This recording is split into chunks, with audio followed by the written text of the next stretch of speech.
Peace. What up, though? Hold on, let me do a mic check.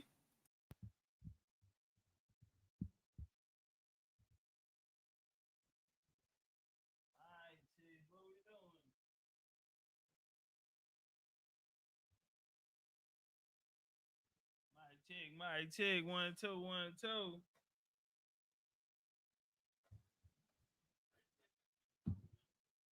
Why you sound low though, Chief?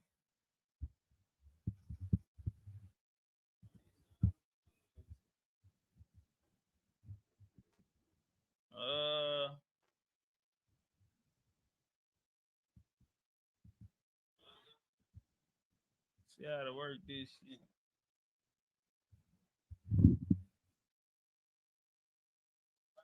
Mic check.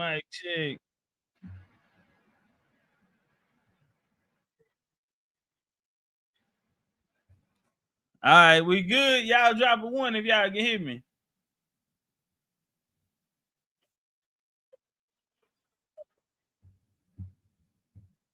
I guess we'll go with it.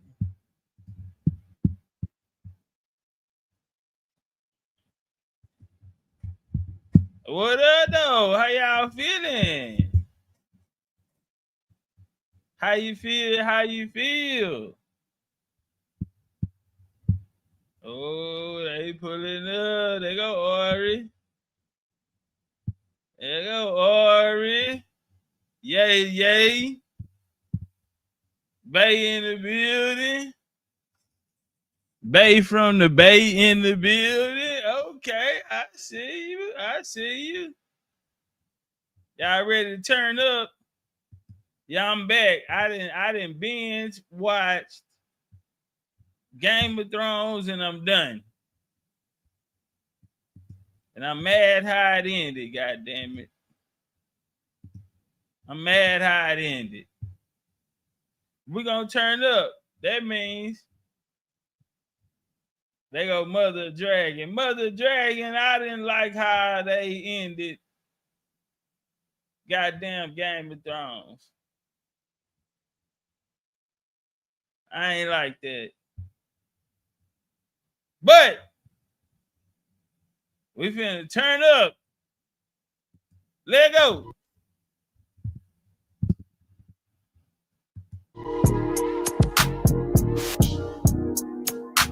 Hey. He said, take your time. Ebony, I need to talk to you. I need to talk to you, Ebony. We need to talk. He said, take your time. I said, baby, I'm the dog. I'm the dog. I'm body. I can smoke already so cold in my blood. Oh, you did? Okay. I see fast, pretty faces, so I got your trust in. What's up, real? But I let my guard down to you. Shut up on my guard down to you. Did. Be vulnerable to you. Give me my heart if you want to. She said, take your time. You got a cranking in this. I said, baby, I'm a dog. Dang, what's up, bitch? She said, take your time. What up, though? I said, baby, I'm a dog. I'm a dog. I'm a buddy. Little crib talking come through. It's time to break it in. 32 black on pants size cause we try breaking it in. No condo, say your name at the front.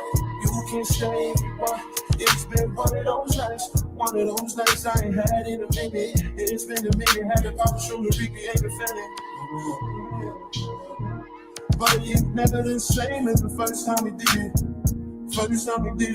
But I let my guard down to you. Said I put my guard down to you. Said I'll be vulnerable so you can break my heart if you want to.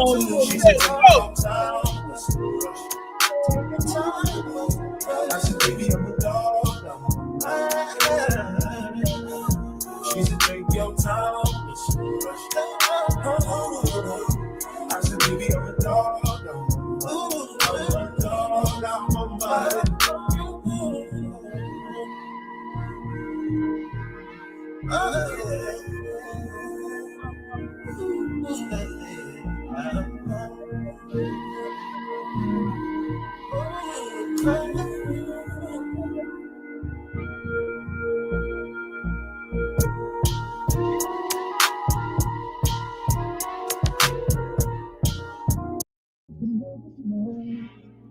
What we doing though, like? Only because you ain't here. Let's go. Hey.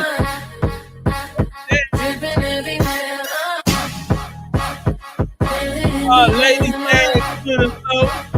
Dripping everywhere, got that blue fever.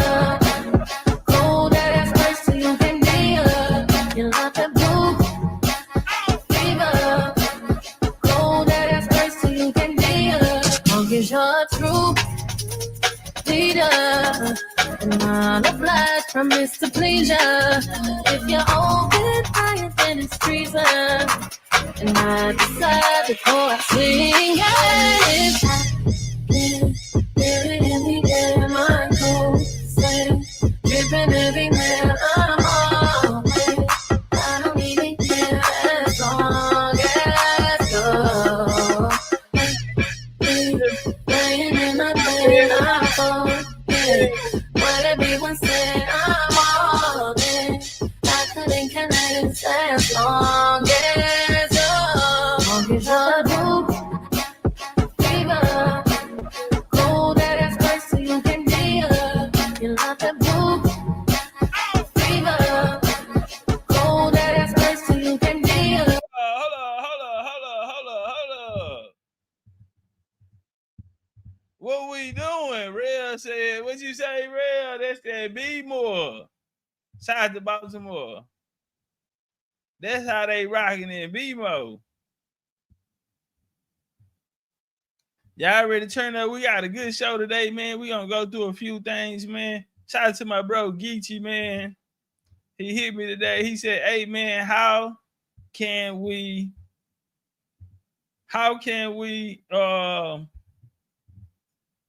support on getting the venue? That was real, man. Shout out to my bro Geechee. They have been on my mind. But we're gonna talk about that in a lot more. Let's go. It's not enough. Few solid niggas left, but it's not enough. Few bitches that are really step, but it's not enough. Say you bigger than myself, but it's not enough. I get on their ass, yeah, somebody gotta do it. I made them niggas mad, yeah, somebody gotta do it. I take the G-Pad, yeah, watch a nigga do it. We survived outside, all from the music, nigga. What are we? This is the Alpha and Omega, bitch. Welcome home. Hey, this is not a song. This is a revelation. I get a nigga gone. I need you a man, baby. I don't understand, baby. Pay your bill and make you feel protected like I can, baby. Teach you something if you need correction. That's the plan, baby. Don't put your life in these weird niggas' hands, baby. It's not enough. Few solid niggas left, but it's not enough. Few bitches that are really step, but it's not enough. Say you bigger than myself, but it's not enough. I get on their ass, yeah, somebody gotta do it. I made them niggas mad, yeah, somebody gotta do it. I take the G-Pad, yeah, watch a nigga do it. We survived outside, all from the music, nigga, what? Hey, turn this TV off. Ain't with my type activities, and don't you get involved. Hey, what? How many shit I seen? Send them off. Take a risk or take a trip. You know I'm tripping for my dog. Who you with? Couple sergeants and lieutenants for the get back. This revolution been televised. I fell through with the knickknacks. Hey, young nigga, get your chili up. Yeah, I meant that. Hey, black out if they act out. Yeah, I did that. Hey, what's up, though? I hate a bitch that's hating on the bitch, and they both hoes. I hate a nigga hating on them niggas, and they both broke. If you ain't coming for no chili, what you come for? Nigga feel like he entitled because he knew me since a kid. Bitch, I cut my granny off and she don't see it how I see it. Got a big mouth, but he lack big ideas. Send him to the moon, that's just how I feel. Yeah, it's not enough. Few solid niggas left, but it's not enough. Few bitches that are really step, but it's not enough. Say you bigger than myself, but it's not enough. Are we really sure that a love that lasted for so long still endure? Do I really care? Hey, let's talk about the distractions going on elsewhere. Hey. Rest in peace to Green. Love and energy. You know, smile on your face. Keep smiling through it all. Sugar bear.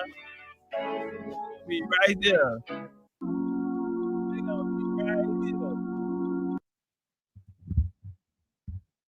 Hey, what up, though? Y'all good? What's good in the neighborhood? I hope everybody's young on that like button. We ain't got 100 people in here. We've been in here 20 minutes. YouTube, you all that hating, we got what we doing. Let's stop the hate. You know, let's stop this. Let's stop this whole ass shit you niggas got going on. We got a few topics that we gonna touch, and we going to discuss fade. Had a good build last night, man, chopping it up with Tariq and the homie POP from Houston. This nigga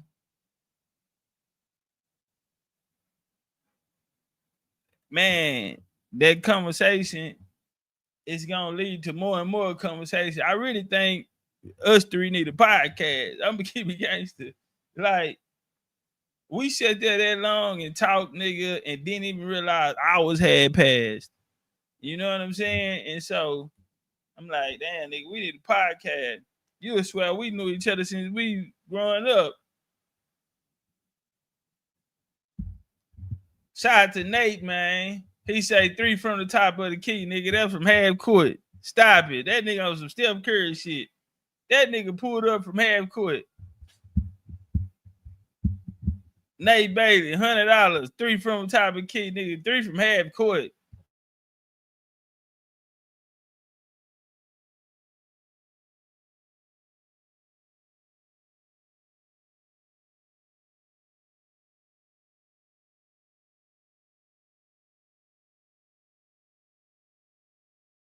Cam say this perfect timing. I'm out here on the grill. Uh-oh, what you chefing up? Goddamn, nigga, I might want to play.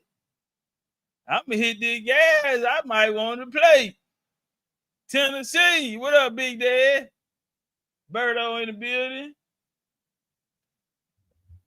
Cam out there on the grill. What we doing? What you got on that motherfucker?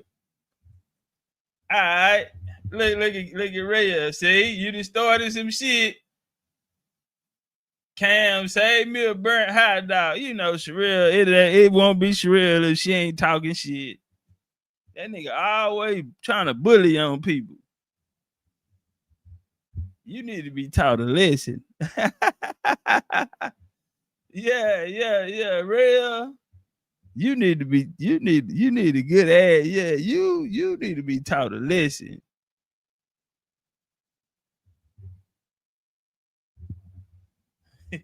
Yeah, okay, turn up. Now they say that's the best one, the burn one. Nah, for real, burn my shit.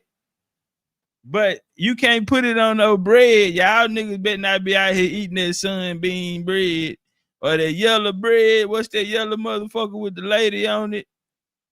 Yeah, nigga, y'all niggas, yeah, give me a hot dog bun, nigga. Yeah, and my shit better be burnt. What's up with it, Tank? Yeah, real. I always talking shit. That nigga talk more shit than a little bit. You gonna fuck around and get yourself in a whole heap of troubles. You keep it up. Cause I'm about sick of your shit.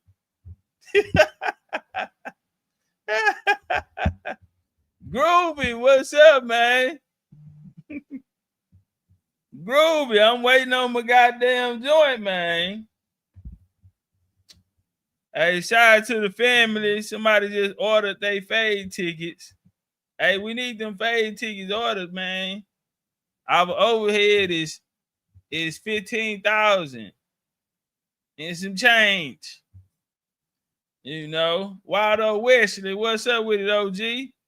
OG, we got an event going down 11/22, man. I'd love to have you here as a speaker. You know, I got respect for you. I always have. So, and I told you a couple years ago, if I ever do a documentary, man, I'm gonna make sure I come down there. Next year, you know, my family, they in Oklahoma. So next year I'm coming out there. My uncle had got stopped by a lady in Walmart and they've been trying to sign people up, get many people as they can. So he like, nephew, you gotta get out here. I'm like, next year, man, I'm out there. So shit, I might be in and out of there too, cause we fucking with the trucks and shit. We chop trees and move land, clear out land and shit, and we sell the wood and shit. And we got our own trucks and trailers that we put them. So yeah, and we trying to invest in some of that land out there. So we got some land. But yeah, we looking at different lands and different people in the family. We putting together, and shit, it's gonna be a lot more of us moving to Oklahoma. That what it look like from my family. It's gonna be a few of them moving to Oklahoma. But yeah, man, if I can get you down here, OG, that'll be a bet.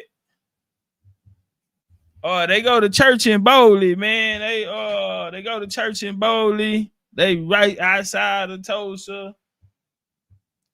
It's 5 towns. They asking 5 different towns. But yeah, I chop it up with you about that, like offline. You fuck around and know them, or somebody in your family or know their family. Yeah, cause they're pretty big family out there.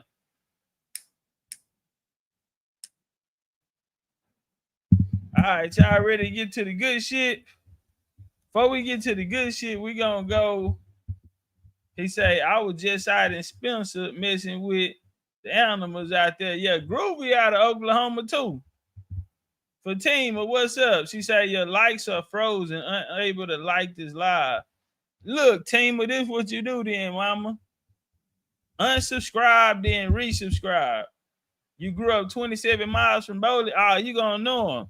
They was at the Bowley trail ride this year when it rained. So they came home and then they went back up there. My auntie and her daughter, now Boo. Her and Boo went back up there. It rained on their ass. They went home and came right back. But they go to church in Bowley. So I'm pretty sure somebody in your family know their family. And I wouldn't be surprised, nigga, if we fuck around and be family. Like a motherfucker. So yeah, I talk about that offline though. But I definitely want to get you down here for Houston, for Fade, and like I told you the last time, like you say, man, I probably ain't got that long. Who knows how long I got? So we want to give you feathers while you're here. And I want to give you a platform and a microphone and let them hear your message. So that'll always live on. But we're going to get it right. Ask them about the Goldens. Okay, bet. Oh, he's talking to Groovy. All right, let me get this down, man, and we're going to get to the build. Y'all feeling all right out there, man? I'm done with Game of Thrones. So I'm back. I'm back for now. I didn't binge watch Game of Thrones. I mean, every time that hoe go off, I go to the next one. I'm like, shit. I like this shit. So Soulaan, hey, are y'all familiar with Soulaan? This is a young lady from Houston. She has went viral for a song, and Soulaan Queen or something to that nature. But we'll get to that. But before we do, we got an update on the story we was covering about the damn fool and what Pan-Africanism do to you. Now, we seen Moors, and it's not to knock every Moor, because every Moor ain't on this, but we done seen Moors, them niggas bust the window with the billy club and pull your ass out the car while you still got the seatbelt. What I would have did was sue the car company, nigga. Cause how in the hell is a nigga able to pull me out of this seatbelt, nigga? If I buckle my seatbelt, nigga, I feel like I should be safe. How in the hell is this nigga pulling me out the window, out of the seatbelt. The seatbelt ain't saved me. I would have sued the goddamn car company. We letting too much shit slide. You gotta think about it. Why is the seatbelt there? For safety. Well, the motherfucker ain't saved me. I told the nigga I was a Moorish national. I am not under United States law. I had a free right to travel. The nigga grabbed me by the throat and pulled me out, and the seatbelt ain't saved me. I need $4 million in damages. God damn it. Maiden of the so-called Kingdom of Kubala tribe were detained in an early morning raid. Kofi Offey and Cora Taylor were nabbed by authorities in their camp in the woods of Jedburgh, Roxburghshire, just after 8 a.m. on Thursday. The duo were escorted out of the woods after an operation that involved cops, sheriff officers, and 8 members of the immigration team. Shortly after 8 a.m, a team of border enforcement officers supported by police moved into the woodland encampment on the outskirts of Jedburgh. The operation followed court action earlier this week, and before their arrests, sheriff officers served interdicts banning the group from occupying any council-owned land in the area. Once the legal orders were issued, these niggas on some Nature Boy shit. Y'all remember Nature Boy and them kept getting put out of countries and shit? Everywhere you go, the country don't want you. You bring no value to us. Then you got the nerve to squat. Oh, you out here squatting? I'm finna call the U.S. The U.S. say they don't know you. Never heard of you. I'm finna beat the shit out you. I'm finna beat the shit out you, nigga. Y'all seen how them Laos had them niggas ass looking? Lao beat the shit out of them niggas. Yeah, what? I called they were like, call the embassy. And nigga say, nigga, I just got off the phone with them. They said they don't know you. Beat the shit out of them. Now, I know Pocahontas. Shout out to Crystal. That's my baby. Love you, Crystal. That was Nature Boy, one of his wives. Nature Boy told him, fuck that, we finna die tonight. Or we're gonna be martyrs. Crystal from Detroit. Crystal told that nigga, okay, you go first. You go first. Yeah, that's my little nigga right there. She say, well, you go. That nigga say, we finna die tonight. Fuck this shit. Crystal say, okay, well, you go first. So that little story about the Eggo and, you know, she ate the Eggo and he talking about we vegan and he put out, nah, he was mad because he said, we finna die tonight. They gonna have to kill us. Y'all seen the video. Cousin Junior said, he gotta lead by example. I'm trying to tell you. You the leader, huh? Nigga, go on, get your ass out there, nigga, and get shot. I want to see how many shots you can take, nigga, before the body fall. Yeah, go on out there, Messiah. Yeah, you the Messiah, nigga. You can fuck a bitch with AIDS. You can prove AIDS ain't real by fucking a bitch with AIDS. Naked head, nigga. Yeah. Go on out there, nigga. Let's see how many of them shots you can take, nigga, before the body drop. He didn't get his ass out that car. He ended up in the jail cell, motherfucking eyes closed. He couldn't. He looked like Andre Berto. Yeah, both eyes were closed. Yeah, that nigga say, them nigga fuck them nigga. Yeah. Y'all like him with that bullshit. And see, and you're one of the things I peep. I'm like, man, we like so aggressive. And me leaving New York is everybody is very aggressive. The women, to us country boys, y'all too aggressive. We like love and tender care and all that type of shit. You know, a Southern belle. Y'all act like the niggas. No disrespect. Y'all finding the motherfucker, but y'all, you know, look at Remy Ma. Y'all talk with y'all hands and shit. Yeah, you East Coast women, y'all some man, pussy good now. Don't get me wrong now. Pussy good. You know, the fuck shit out you. But yeah, man, just the way they think, just it's different.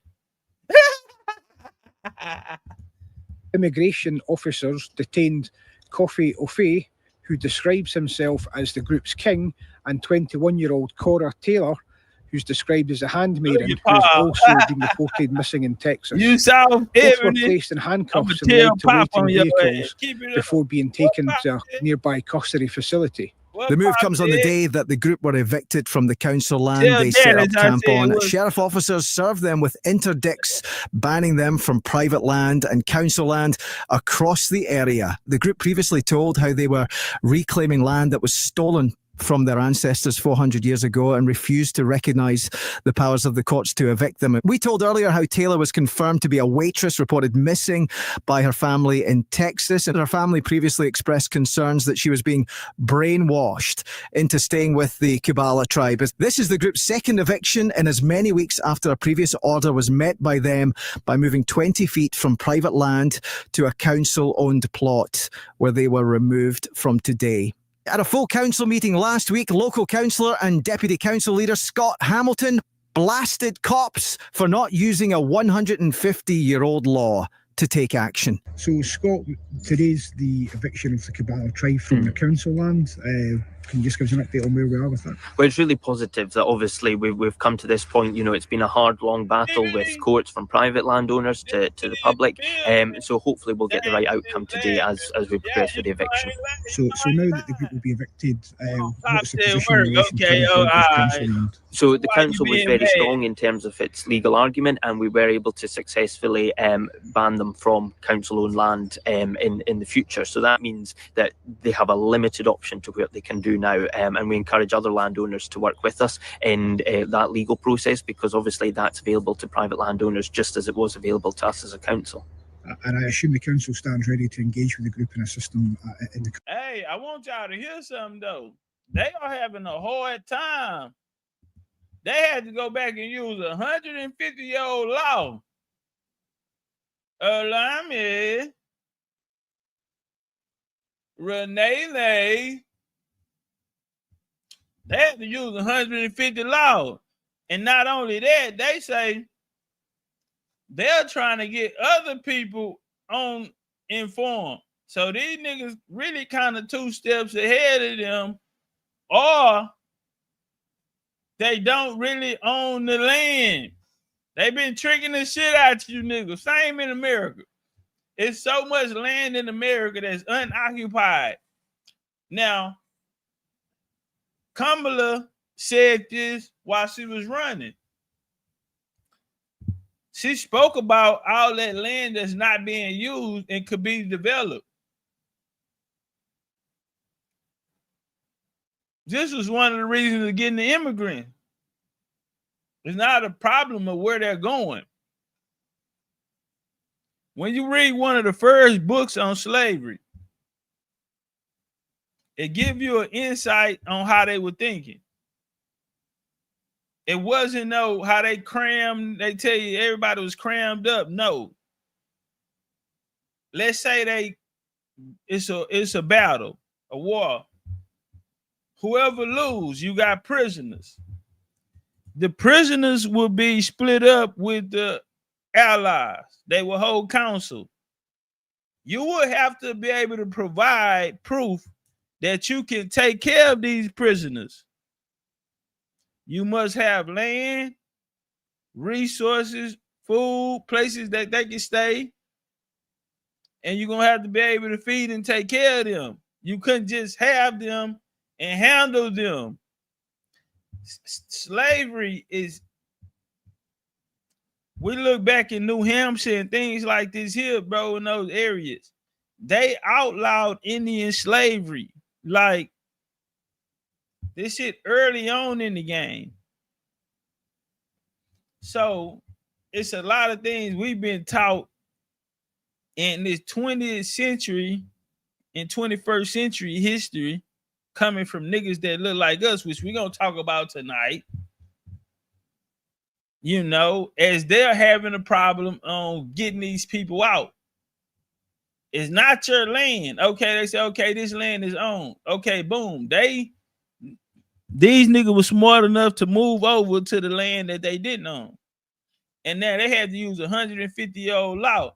So how do y'all own the land or not? Or how much control y'all really have on it? As we seen with things like the 1866 Treaty and the 14th Amendment, I mean, where they are bringing you in, and if you are Indian not taxed, then you're outside of the jurisdiction of the United States. That's why you're Indian not taxed.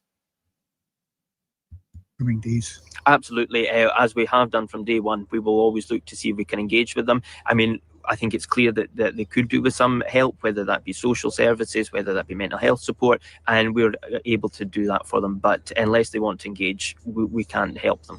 Last month, we revealed that Offie is a failed businessman. The 36-year-old was director of entertainment, retail, property and performing arts firms, which was struck off before he reinvented himself as leader of the African tribe.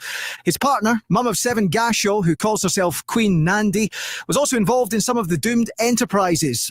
Offie previously posed as a millionaire entrepreneur in flash suits as he claimed to mix with super rich clients. A world away from the rags and crown of sticks he donned while living with Gasho and their handmaiden in the Scottish woods. In 2021, his missus boasted that he was a property magnate with a fortune to his name. Gasho claimed in her blog, "My husband within a year has acquired 10 properties to his name. He now runs an empire, and in assets he is now a millionaire in his own right. Today he is a millionaire king, and I can't help but give thanks." But records unearthed by the Scottish Sun reveal that Offie's businesses failed within a few years of being set up. It is understood the tribe received income from subscribers to their social media accounts, which have tens of thousands of followers. The accounts also have a link for donations. The group had also been receiving food and gifts from camp visitors, as well as a local friend who we are not naming. When asked about his failed firms, Offie told us all these businesses were the road to where we have come. It was a journey of discovery. We have left the world behind. The world of luxury is perishing. The world of the wilderness is what awaits everyone. It's more rewarding than cash, gold and silver. This is our destiny. Bullshit, cause hold on, man. Where my joint at? I got one. They pulled up on there. They pulled up on them and got them up out of there. He was walked away in cuffs. That's some bitch I'm looking for. Do you got it, Chief? I don't know if I got it. It's cool. Take some of this shit off. I don't need. Okay, here we go. That worked. And then we gonna get into the FBA and Soulaan. If y'all are not familiar with Soulaan, we'll get familiar today. News out of Scotland, and police there have decided to move in on a self-proclaimed kingdom. The police had decided to move in. That is never good. Set up in the Scottish borders.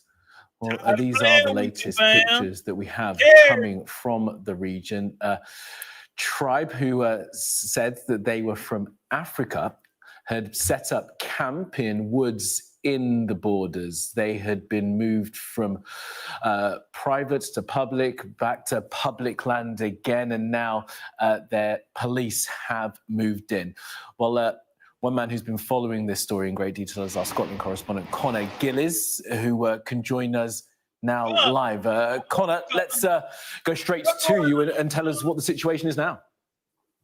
Yeah, good morning. Breaking news in the last few seconds. The cordon has been lifted here in the Scottish borders town of Jedburgh, and the so-called Kingdom of Kabbalah is no more. They have been evicted from this land in what has been an international spectacle over the past few months. Let's bring you in live on Sky News. We're just going down the hill here in what has been quite something. Yeah, let's go check out the kingdom. Any one of you women go out there and y'all gonna let that nigga fuck, and this where he got you at.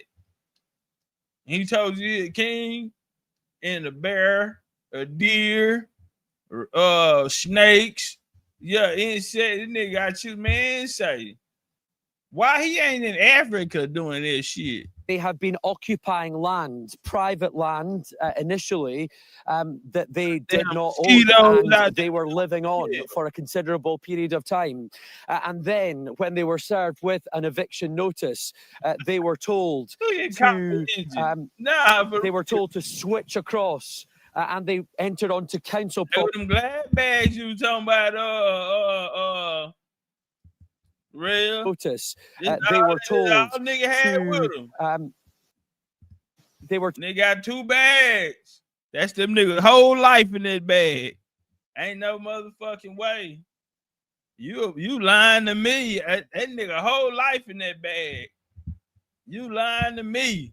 Told to switch across. And they entered onto council property. That went to the courts, and they have now today been evicted. Now, these will be familiar scenes to many who've been watching this extraordinary story unfold in these woods. We brought you live pictures and the story of the Kingdom of Kabbalah this morning on Sky News. Well, this is what it looks like right now. As you can see, council officials, another African kingdom falls. Are here bagging and binning the belongings of the 3 individuals at the centre of this story, the so-called king, queen, and handmaiden. That table that you see right there with the kitchen knife propped on top. Well, that is where those 3 individuals were sitting when Sky News was interviewing them less than 24 hours ago. Over there, you can see the campfire that they have been crowded round for these for a number of months now, and this came to an end. It ended in a court battle here in Jedburgh, where council officials had enough. They wanted them off this land.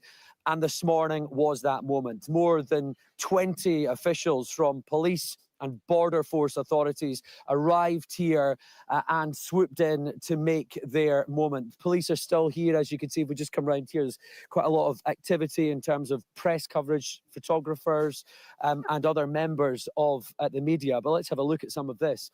Look, this has been the belongings of the 3 members of this community. Look too light. Look, this nigga whole life. They ain't let them pack. They stuck the note on the tree and told them niggas, I'll be back tomorrow. And yeah, better be out of here, nigga, by done. Shit. They thought it was a game. Well, another L for Africans and Pan-Africans of the diaspora. Their entire existence is now bagged up and being prepared. Nigga, entire existence is now bagged up. Ain't that a bitch? A nigga can bag up your entire existence. Family. That man said that their whole entire existence is bagged up now. Woo! What Jesus is? Nigga, you need a guard or something, nigga. To be shipped elsewhere. Will it be heading for the bin? Well, we've certainly seen council officials with a tipper truck arriving in the past half an hour as well. But let's now look back on what has been an extraordinary story, including an exclusive interview this morning with one of the members of this community and a very concerned mother, all the way 4,000 miles away from these woods in Texas. Tough motherfuckers. You really do have to see it to believe it. Led by a self-proclaimed king and queen, they call this the Kingdom of Kabbalah. It's a sham, isn't it? Prophecy by Kofi Offey and Jean Gasho. So we are very special. You're on land that doesn't belong to you. Why are you so special? It was stolen from us, though, by our ancestors. Says who? Says God. I have claimed you and bought you at a price. And there's this young woman reported missing from Dallas, Texas. She, they say, is the handmaiden. If everything is not tidy, if everything is not where the queen wants it to be, then I am responsible. But her real name is Cora Taylor, Look an at that. aspiring lawyer who vanished amid a family fallout. Hold on. They utilized the lawyer who vanished Hold on, amid no, a go- family. But her real Alpha Empress. What Alpha is? Alpha. Alpha, them ain't your kinfolk. Don't they look like Alpha? With that little beautiful self. name is Cora Taylor, an aspiring lawyer who vanished amid a family fallout. They utilized the fact that she was angry to encourage her to get away. Now, speaking exclusively to Sky News, her mother claims she was lured, coerced to Scotland. Everything that she needed was supplied by someone else. So yes, they utilized the funds that they had at their disposal to send for her. They made that happen. She did not have the means. Totally brainwashed her. I hear her say things like, they're the only ones who care for her. That's a cult. The first thing a cult is known to do is separate you from those that love you. 4,000 miles away in Texas, Melba is pleading with the British authorities to deport her daughter so they can be reunited. But now, Sky News can reveal for the first time Scottish police are assessing an allegation involving safety and welfare concerns. This isn't just another young adult rebelling. This isn't just another young adult who's mad at the world. The difference is she's under someone else's spell in another country. I don't know why Scotland is allowing this foolishness. But here, I believe that Jean and Kofi are opportunistic. I believe that there are leeches and vultures. When we met Cora away. Y'all say, I'm gonna tell you something. The mama, your ass going home. You got a different kind of mama. You got a mama like my mama. Your ass going home. Yeah, nah, see, she ain't like, nah. Them folk finna come get you, baby girl. And your ass finna be on the plane. Now you go through them trash bags and get what's yours. Cause they finna send your ass home. I don't know, the other two might be in jail. But they finna send your ass home. Your mama out there and say, you got a different kind of mama. From the camp, she denied being coerced. Other people's concerns don't really matter to me because these aren't people who care about me and these aren't people that I care about. Is this a cult? This is not a cult. I'm not here to argue or debate or to even prove the qualifications of a cult or what makes a cult a cult. Can you see why some people might think it's a cult? Definitely not. All we do La, is la, worship what's the funny, creator. la, la? They don't like nature, and a lot of people are just racist. They don't like Black people. So, how did you meet them? I met them years ago, and I've been knowing them for a lifetime and a lifetime. How did you meet them? I met them years ago. Where? And I've been knowing them on the internet for a lifetime and a lifetime. Where did you meet them? The first encounters that I had with them were in dreams. How did you get to the UK? By plane? I got to the UK by a very divine you know they got your passport. They know transport. Yeah. I Plane. arrived here safely. And then Sky News returned to confront the others with the allegations. On Facebook. Is this a cult? The kingdom That's which is crazy. established by the creator of the heavens and the earth. Nigga, shut your bitch ass up, that fake ass accent. Nigga, your ass is going to jail. What do you say to the... They gave Nature Boy life for that shit, and y'all niggas still out here playing. What that stick gonna do? That motherfucker gonna, nigga, I'll take the first. I'll let you swing, cause nigga got a stick, growing up in the hood, what we tell a nigga? You ain't got but one swing. So we already know that, nigga. Yeah, and that little thin ass stick, nigga, I'ma break that some bitch. Accusation that you have brainwashed Cora. Brainwashing is the best thing ever to happen to man, if it is coming from the right source. For everyone's brain needs to be washed. Say you have paid for her to be here. You claim ownership of her. Can you see why many people would accuse you of manipulative and coercive behavior? West side. I am the king of Kubala and all All nations belong to me. Everyone you see bows before me, for I am the chosen one. You know. by the I gods. didn't even know Have that you nigga had coerced pine cones Cora into on. being here? That She was nigga a teenage girl got a headdress. in the United States, Oh, he took the cake. and she is now living in the woods. And the accusation is that you coerced her and manipulated her to be here. The truth of the kingdom of Kubala is said and is Got your preached whole throughout life the ahead four of you. corners Go of the home earth. now. And 144,000 men are coming. If all of them can be classified as coerced, then so shall it be. Did you prey on Cora? The creator of the heavens and the earth is bringing the chosen ones from all the four corners of the earth. Did you groom her while she was in her latter stages of school? Several people are coming. Several women are coming from Haiti, from Suriname, from Trinidad and Tobago. Children. And what the fuck I asked you, nigga? So you been fucking with her since she was in high school. Boy, them white folks finna put a case on your ass. Your big black ass finna be in jail. Are coming to bow. Do you deny? Know the story. They got the scoop. So you been fucking, nigga. They got all nigga. Do you know the extent them white folk finna go? They got all of the text messages shit y'all been sending on Facebook message and all of that shit, nigga. Since she was in high school, they got you, big old black ass nigga. You just found out. Several people come in Suriname, Haiti. You ain't hear him just say you been coercing her since they gave Diddy 50 months. Nature Boy got life. I don't think you got no Diddy money. Why you say that, Chief? Because the nigga got a cheap stick and motherfucking pine cone headdress. Yo ass going to jail. Coercing Cora.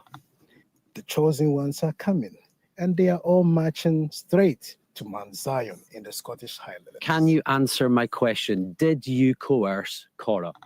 The question has been answered. Have you coerced Cora into being here, Jean? I am Queen Nandi, not Jean. Your name is Jean. Did you coerce Cora into being here? When you address me as Queen Nandi of the North, then I'll answer you. Did you coerce Cora into being here? Yes or no? When you address me as the Queen of the North, then I will answer you. Are you refusing to engage with the question? Queen of the North. Sound like somebody else been watching goddamn too much. Queen of the North. Y'all don't bend. Y'all don't kneel to the queen, huh? Queen of the North. They on some Game of Thrones shit. That you coerced Cora into being here. A vulnerable teenager from the United States who ends up in Scottish woods. When you address me as the Queen, then I will answer your question. Sky News has spoken to Cora's mother in Texas. She calls you a leech and a vulture. What do you say to that? Experts, those who have survived similar situations, claim the kingdom of Kabbalah is more familiar than most expect. To her, that's her reality. And any kind of critique or worries or grievances is seen as a personal attack to her identity, to her community. But that's the issue. She is, I believe, a vulnerable person at risk. She's been isolated by what we can see, and she needs to be safeguarded. Currently, coercive control is only recognized within domestic settings, which means that victims of coercive control outside of domestic settings go completely under the radar. So first of all, I think there has to be some recognition in terms of legislation and laws, and that's something we're actively trying to do. Back in Texas, this is what the desperation of a mother looks like, delivering family messages to a daughter she no longer recognizes. You are my child, remember? The baby of this huge family, and you are my baby. Just come home. It's okay. Just come home, darling. But the daughter doesn't want to know. And it has been a morning of high activity here in the woods in the Scottish borders. As I mentioned before, more than 20 officials from both police and border force authorities were here, and we witnessed for ourselves. We can bring you pictures here on Sky News of a number of individuals being led out of these woods and towards vans. It is an extraordinary moment in something that has been lasting over 6 months now, that has consumed the consciousness of the community here in the Scottish borders. Many people have been agitated by the presence of the people here, and essentially that has come to an end today, much to the delight of a local councillor here, the deputy leader of Scottish Borders Council. This group obviously arrived in Jedburgh a number of months ago. Yeah, your ass is done. They walked that nigga ass out in cuffs. And if he living in the wood, that hoe ain't got no bond money. All right, let's get over here to the Soulaan. Shout out to Soulaan, Marco Horus. This is a clip. This is Soulaan. If y'all haven't heard about them, I probably heard about Soulaan a couple months ago. And I found them on TikTok. I never been in a room with them or anything like that. Heard them speak until recently. I say this though, me being around, a lot of these are offsprings or branches off of,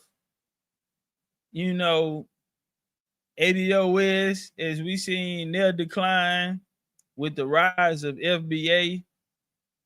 And then you had movements such as Freedmen, who also branched out of that ADOS, as they were members of that, a part of that. The Freedmen no longer, they're still here, but they're not,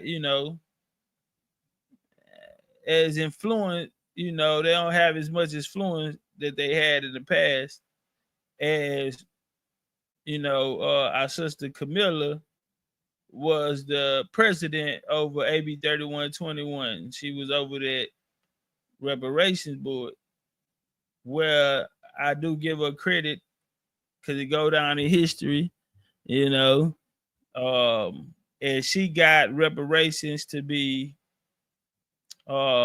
lineage and not race. So that was a win for me. As much as we argued, she heard what the fuck I said. But shout out to my sister Camilla, and she will go down in history. They'll be speaking about her in history books, and we'll make sure to keep her name alive. But today, now we have a new group called Soulaan. It's a young lady out of Houston, Texas, who has went viral recently for a song that she made, Soulaan Queen. And a lot of people are rocking with it. So there were people, I guess, comparing or putting them against each other for Soulaan and FBA. And here's what Tariq Nasheed had to say about that. And there was a video of a rapper, what's her name? Mona Leo, I think that's her name. And somebody called in talking about her the other day. Now this sister, I forgot which city she's from, but she did a video. She did a song, Houston, Texas. Called, was it Sexy Soulaan? Something like that. I know it was Soulaan something. I think it was Sexy Soulaan. Now Soulaan, that's a term that our brother Marak and a couple other brothers who are in here, they've created that term, and it means the same thing as foundational Black American. It's the same thing. And that's actually a very good thing that we use different terms to describe the same thing. Strategically, that's a very smart thing to do, ladies and gentlemen. We should have the ability to use different terms to describe the same thing. Yeah. Because when you do that, that prevents targeted suppression of a single term. Yeah, but it also puts a Band-Aid on it. See, when they did black, they got everybody on board and it worked because everyone was on board. Whenever you use different terms, and I'm speaking from life experiences, it separates. I give you an example. When I was a teenager, you know, we had little cliques. And me and my best friend, you know, we coined this term. I won't say it here. But when he went to prison for murder, he added on to it. So his little brothers and some of the people that were around them picked up on it, even tattooed it on them. And without him knowing, he separated them.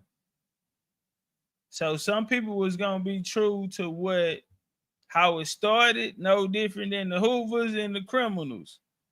Similar to that. But once you break or you put anything in it, the energy and the frequency changes. So that's why I don't believe in the different, you know, okay, it mean the same thing, but we can all say it in a different way. No, we can't do that. Because everybody running from being an Indian. Everybody not an Indian. But the things they're saying, the culture, the food, they're saying the same shit we're saying. They weren't saying that shit until they met us. So all of these are branches. And I'm okay with it. That's why shout out to Cutting Jr. coined the term fade. And that brings everybody in it, even Soulaan. Because you have soul. And then you have AAN. The AAN stands for Autochthonous Americans, meaning the first Americans. So they're all saying the same thing, but it's a Band-Aid. We don't need a new name. We just need to know, God damn it, our real name. We don't need a new name. We just need to know who the fuck we are. But let's walk. See, if you have a Renaissance movement and it just relies on one label, that's cool, but sometimes it can be easier for the media, tech platforms, political groups to try to target, censor, or do some algorithmic suppression of that term. So a lot of times multiple interchangeable terms, sometimes that allows the movement to evade some type of digital censorship if it happens. Goddamn right. And also, my right hand, it kind of protects to a certain degree from too much co-opting and too much delusion. Like the dominant society, they try to co-opt a term. Having multiple alternatives, that allows the community to kind of pivot quickly and preserve the original message. So the ability to switch terms when need be in certain settings, that's the linguistic self-defense mechanism. So we got to learn how to be very smart and strategic with the words we use. Like foundational Black American, Soulaan, descendant of slaves, freedmen, these are all the same terms. I mean, it means all the same thing. It's supposed to mean the same thing. It all means the same thing. It means people who are from non-immigrant backgrounds. And the thing is, in different settings, like if you're in a court setting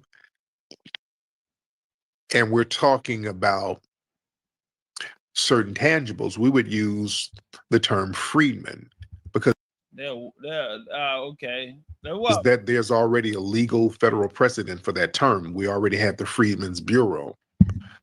So we would use that term so that the white supremacists won't circle back and say, hey, you're making a... As a political. And we chose Indian. Because those freedmen, guess who those freedmen were? They were Indians. So instead of arguing and fight over names, we got fade. Foundational American Indigenous descent. Foundational American Indigenous descent. And it's a tree of all of these other branches to come under, to say, hey, the fuck we fighting for and not fighting together. Cause we all saying the same thing. Now let's stop talking. And let's put this bullshit aside and let's go take our motherfucking country back. Program based on race. No. We're making a program based on status, freedmen. You understand? When we're talking about culture, we use the term foundational Black American, just general everyday cultural conversations. That's when we use that term. But the point is we have to know how to interchange the terms when need be. That's a good thing. See, when you expand the terms, it resonates with different people different ways. You know, like an older person might not know what Soulaan mean, but they'll know what freedmen mean. Oh, freedmen, okay, I know what that is. So they can relate to that. So sometimes different labels help different audiences connect with the message. You understand what I'm saying? And also, you better be able to use different terms, and these terms mean the same thing, and you keep the terms up, or you keep the spirit of what the terms mean. You keep that in the lexicon, because somebody might create a term or popularize a term or put a term out there, and then that term gets co-opted. And if everybody's just sticking to that one term and it's been co-opted, the whole shit goes to hell. That's what almost happened with ADOS, with them dumbasses. They clearly got co-opted by the damn Democrats. They became Democrat shills. Facts. That's a fact. And they were going to crash everything out. That is a fact. That's why other terms were out there to keep the message going. They were running around here telling everybody to vote down Democrat and all, just a bunch of stupid shit. They had clearly been co-opted. How many times I said, y'all want me to play it? They were going to crash the whole movement out. Y'all want me to play them? You understand? And y'all want me to play ADOS in it? Oh, I have the receipts. I was there. I always say, man, I should have came in a different era. But now I'm here for a reason. And just like the three-eyed raven, I can see the past, the present, and the future. I got them receipts when they became Democrat shields. And they broke up from loyal people who was with them, from charters that they had built without the help of Yvette and them. And they were actually out in the street. They were actually out, you know, making the stands. But when the Democrats allow ADOS to get a check, they didn't want to spread that money around. That's how nigga, I was there. You're an Indian. They would have never let you. Yeah, I'm an Indian. But see, I'm different. They didn't look at me like an enemy. Why, Chief? Because when I came in there, I told them everything that was wrong with the plate that was put in front of them. Pointed it all out. It didn't take me 10 minutes. This is wrong. This is wrong. You're going to lose on this. Blah, blah, blah. You need to do this. You need to blah, blah, blah. And that's why we seen AB 3121 change from race to lineage, meaning you will have to prove your lineage. You don't get nothing off just being black.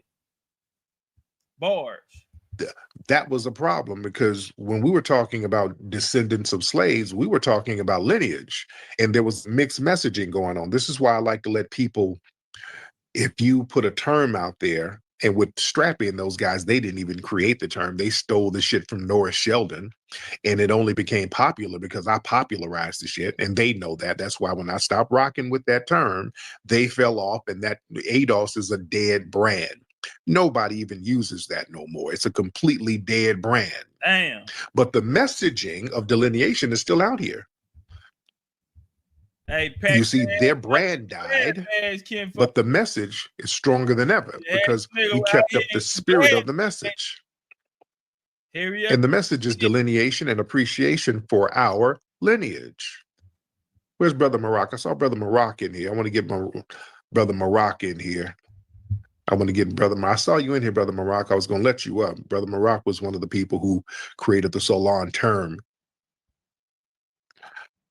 But like I was saying, see, powerful movements, they know how to encode their identity into many different forms so the meaning can't be destroyed. You know, multiple terms, that ensures that the core lineage identity survives, even if one term is smeared or one term is misused or one term fades from popularity.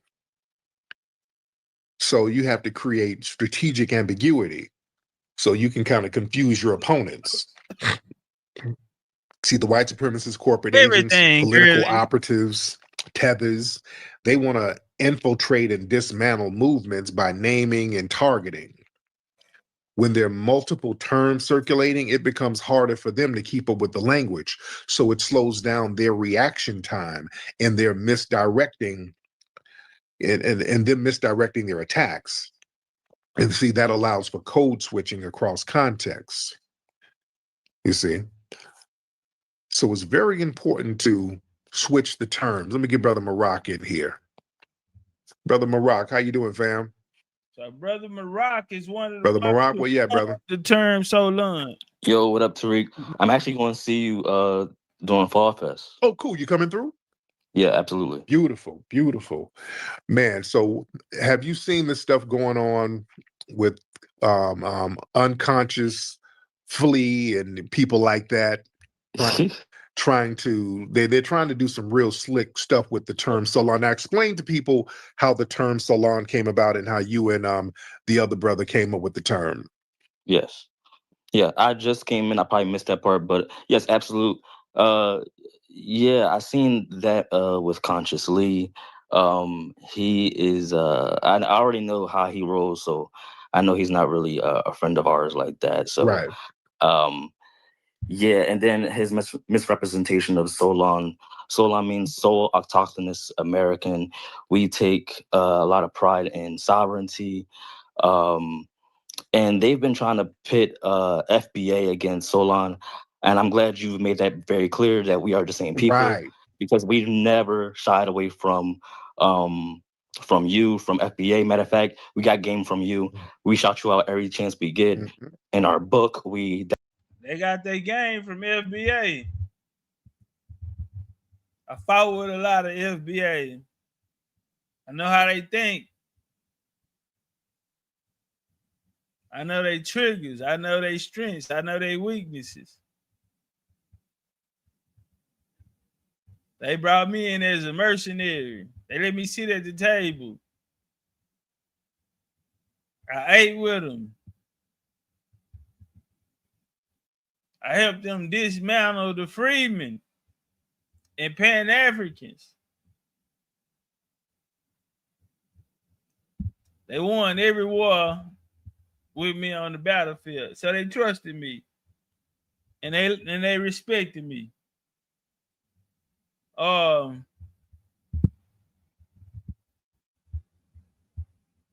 So when he say, man, they got their game from FBA, where FBA got their game from? We ain't gotta say everything they know we taught them. No. There were things they learned by themselves. But Big Chief pointed them in the right direction. And I gave their ass homework. Because if I catch you out here on my block, you know, you know what the Jaguar do. Dedicated a reference to you as well, so it's never any beef at all. Real talk. I saw some Ghanaian publication write some bullshit like, yeah, Soulaan is celebrating a video and the FBAs are mad. It was some tether from Ghana who wrote some bullshit ass article trying to play some divide and conquer stuff. I'm like, okay, they're real desperate right now. Oh yeah, you know what? And I do want to mention Ebony Magazine because they didn't even do any good job at all. They mentioned us Soulaan, but all they talked about us was us being slaves, and that's what I don't like about ADOS because we're just not into trauma porn. Yeah. You know, we're more than just enslavement. Right. Exactly. Because I like to emphasize the indigenous part.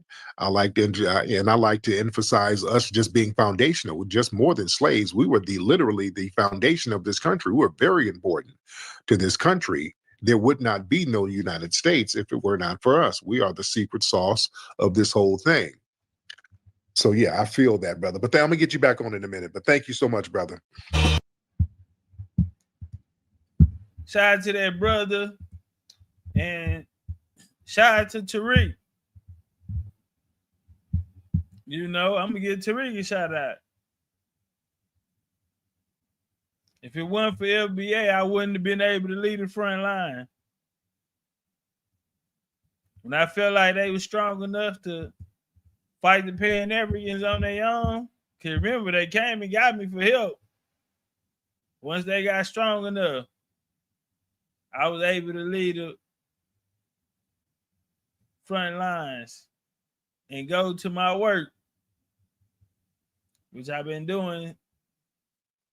So long, FBA, freedmen, Aboriginal, Tonsinas, Moors, American Hebrews, they're all branches of faith.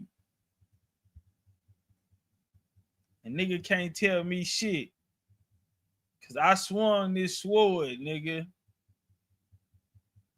For every one of them motherfuckers I just named, I swung this sword.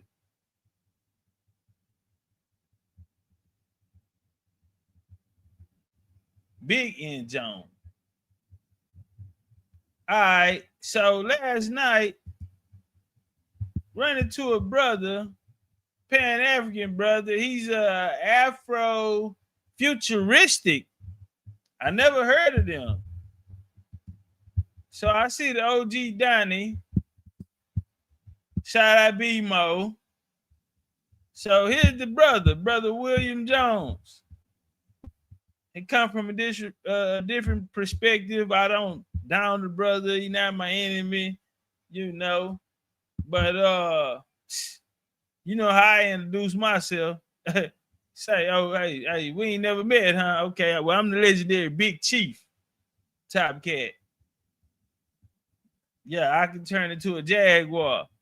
So did a little work in the yard here. Shout out to and keeping it moving. What's the word? What's the word in the DMV? Oh man, nothing's changing. I don't know if that's a good thing or a bad thing, but it pretty much is. It is what it is, man. All right. Horace the Fourth, how are you, sir? Peace, my brother. I'm all right, man. In the beautiful state of Alabama at the present moment. All right. All right. Hannibal James. Well, it's been a day full with research and blessings. I've been watching some of the legendaries that do this job, like Topcatz, Kirumo. I always get his name kind of mixed up, and Dane Calloway. So, building my repertoire on what angles to study this thing at. Okay, I ain't even see that point. Shout out to Hannibal. I ain't even see that.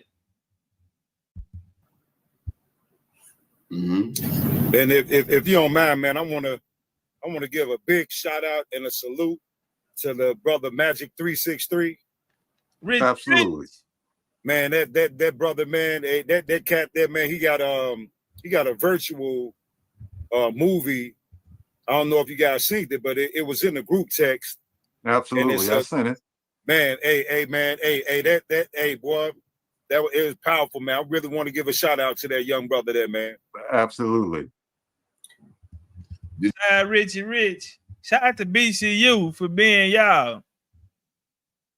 You know, for them inviting us. You know, for something that was real major for them. And shout out to BCU. They wanted y'all to be a part of it. So yeah, I gotta shout y'all out. Do you want to share some of it? Does it have copyrighted music in there? Well, no, it's a AI generated virtual movie. Okay. I can send you the link right quick. It was right.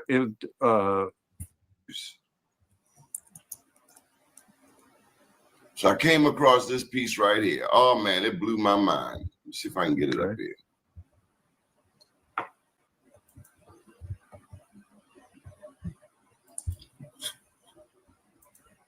There it is. Virginia Indians may be classified with Negro race.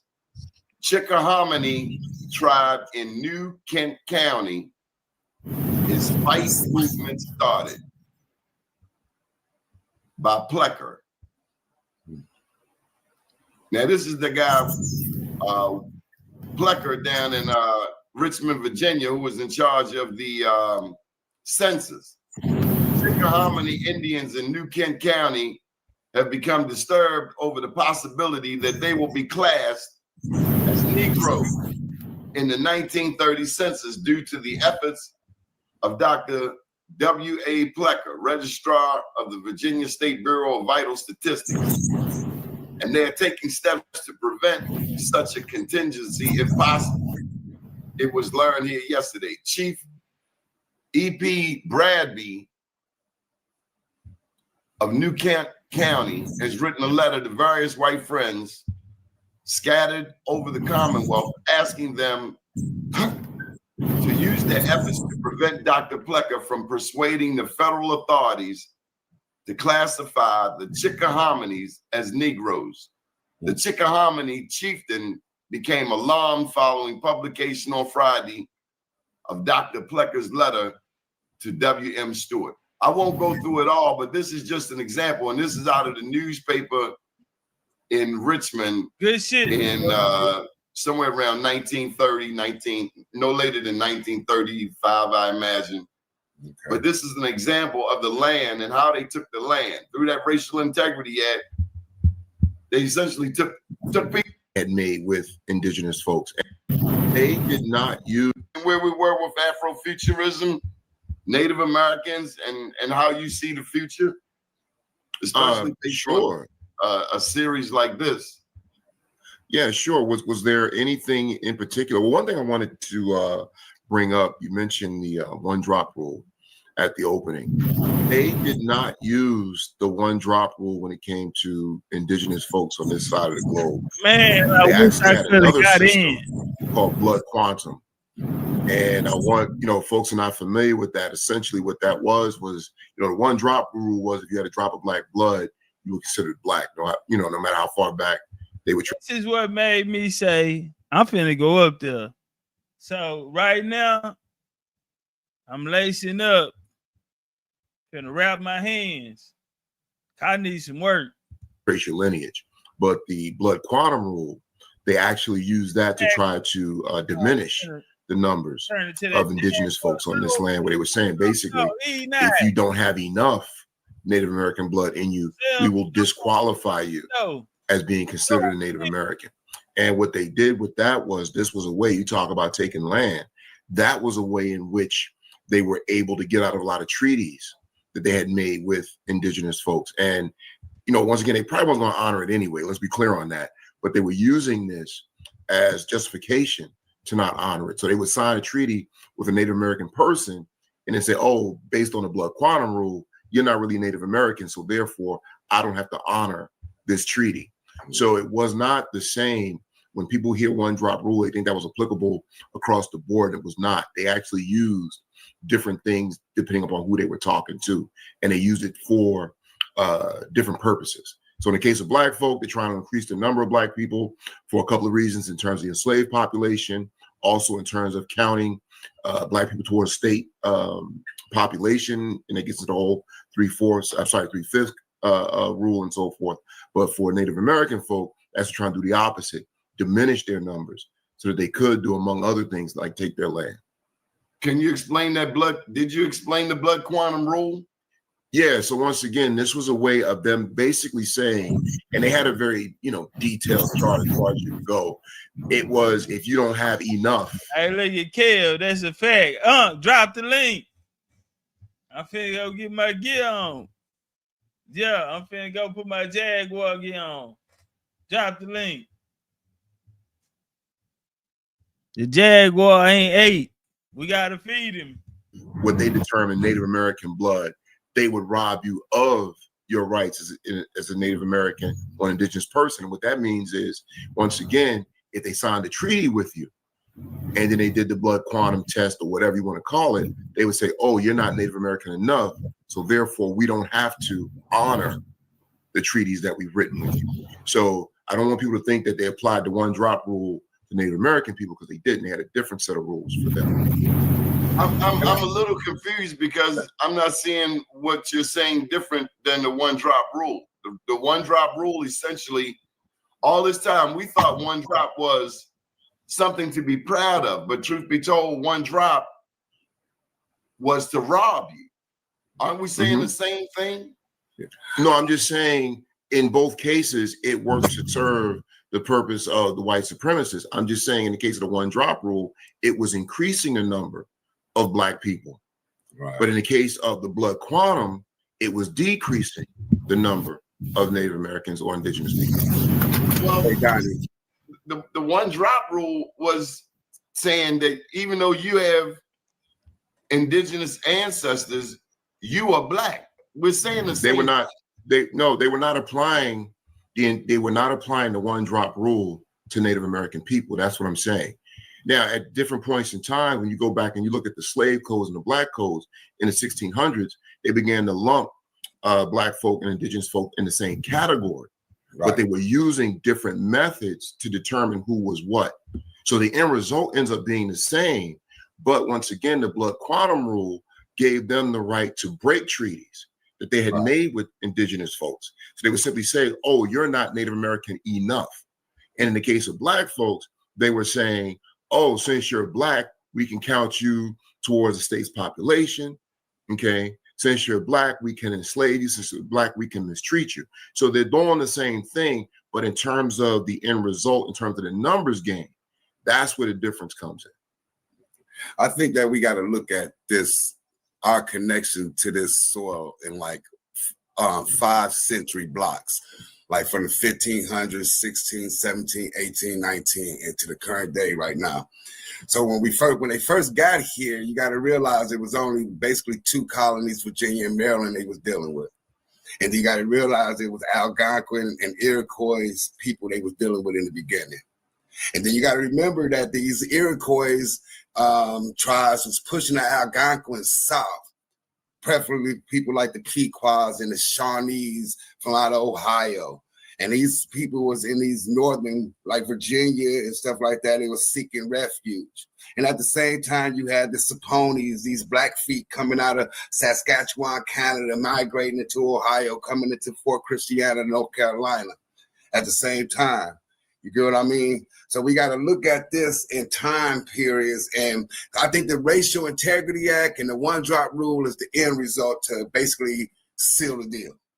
And I think the deal, like he was saying, in the colonial times in the 1660s, you did have a lot of indigenous and quote unquote indentured servants who produced babies, and these babies became quote unquote Black on record or colored on record. So it's a lot of avenues that our audience got to look at when we talk about our history, because we in 2025, so we making a blanket statement. So we got to look at our history for 500 years and then move. You get what I mean? Mm-hmm. Well, I think that we get the people who they created these particular brackets for. You know, the same way when we did with the dolls roll, as well as the $5 purchases into. Let me tell you something, sweet feather. Don't let the name fool you. That's a jaguar, and she know how to hunt. What were considered Native Americans and Indians. So when we're dealing with the one drop rule, that allowed people who didn't look like us, that may have had one drop, to classify as us, but to classify us as something else, and to wipe us all the way out of the picture. They can say, okay, well, you guys are Indians, but these guys are Negroes. Now, this one drop rule would allow these pale people to be classified as Indians. Now they can receive the benefits from the contracts that they had when they were contracting with the English and the French when they got here. So that one drop rule, I don't think that it ever favored us. It was always to wipe us out, because they know that the people were amalgamating with each other.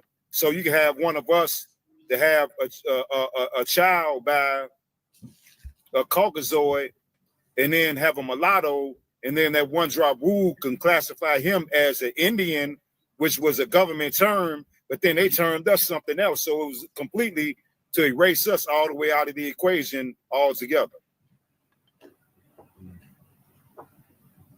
Okay.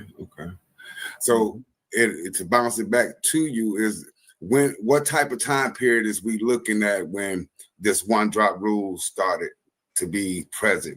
Is we talking about? So we talking about later in the history of this 1924 country. So I'll contend like what happened in the 1817, 1600s, because the relationships was a little bit more dynamic than that, because it was a push down south and an expansion to go south and west.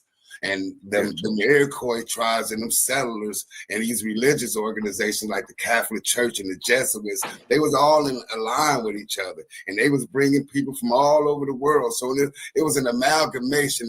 It's not plain and clear as like when Donnie opened the show, he said it's like sound like it's romanticized. So I think that in order to bear the fruit or show the underwear, or however, to lift the skirt on this situation, we gotta say what it is from the beginning.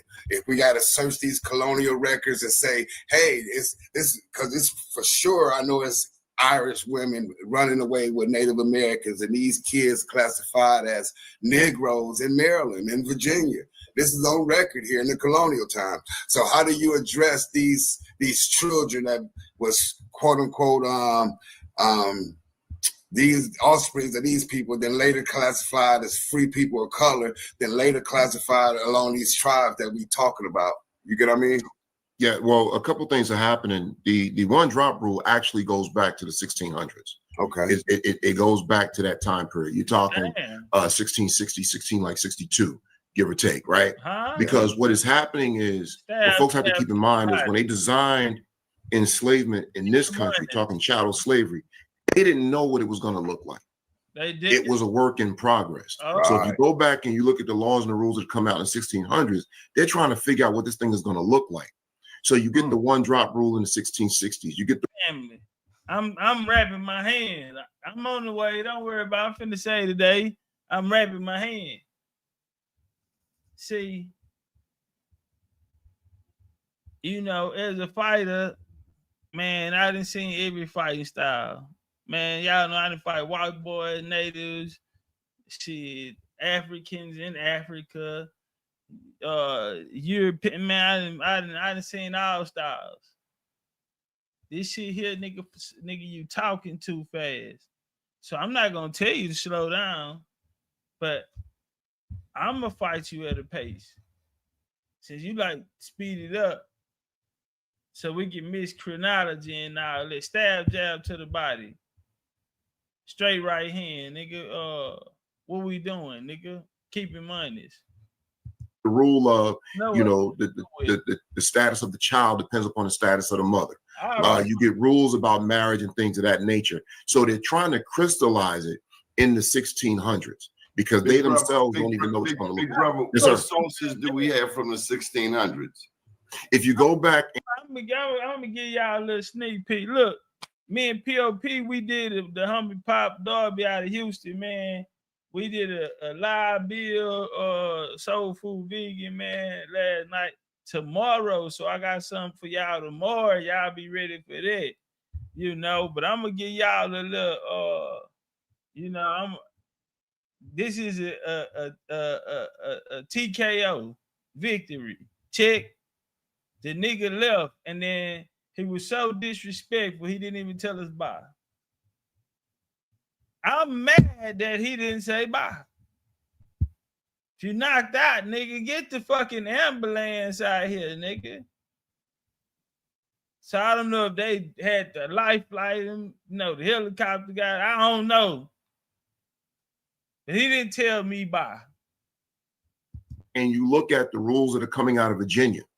The House of Burgesses at this time, this was the colonial representation on this side of the globe.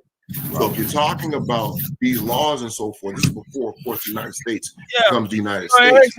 They're getting their laws via the... So it asked for sources. Yeah, I knew it was my time to shine. I was right on time. I was just, yeah. I was just doing a couple push-ups on my knuckles. He said, hey, man, fuck this talking, nigga. What are the sources? Shit, you talking to the sorcerer. Like I said, the House of Burgesses. This was England's representation on this side of the globe. So these are laws that they're trying to figure out what is slavery going to look like.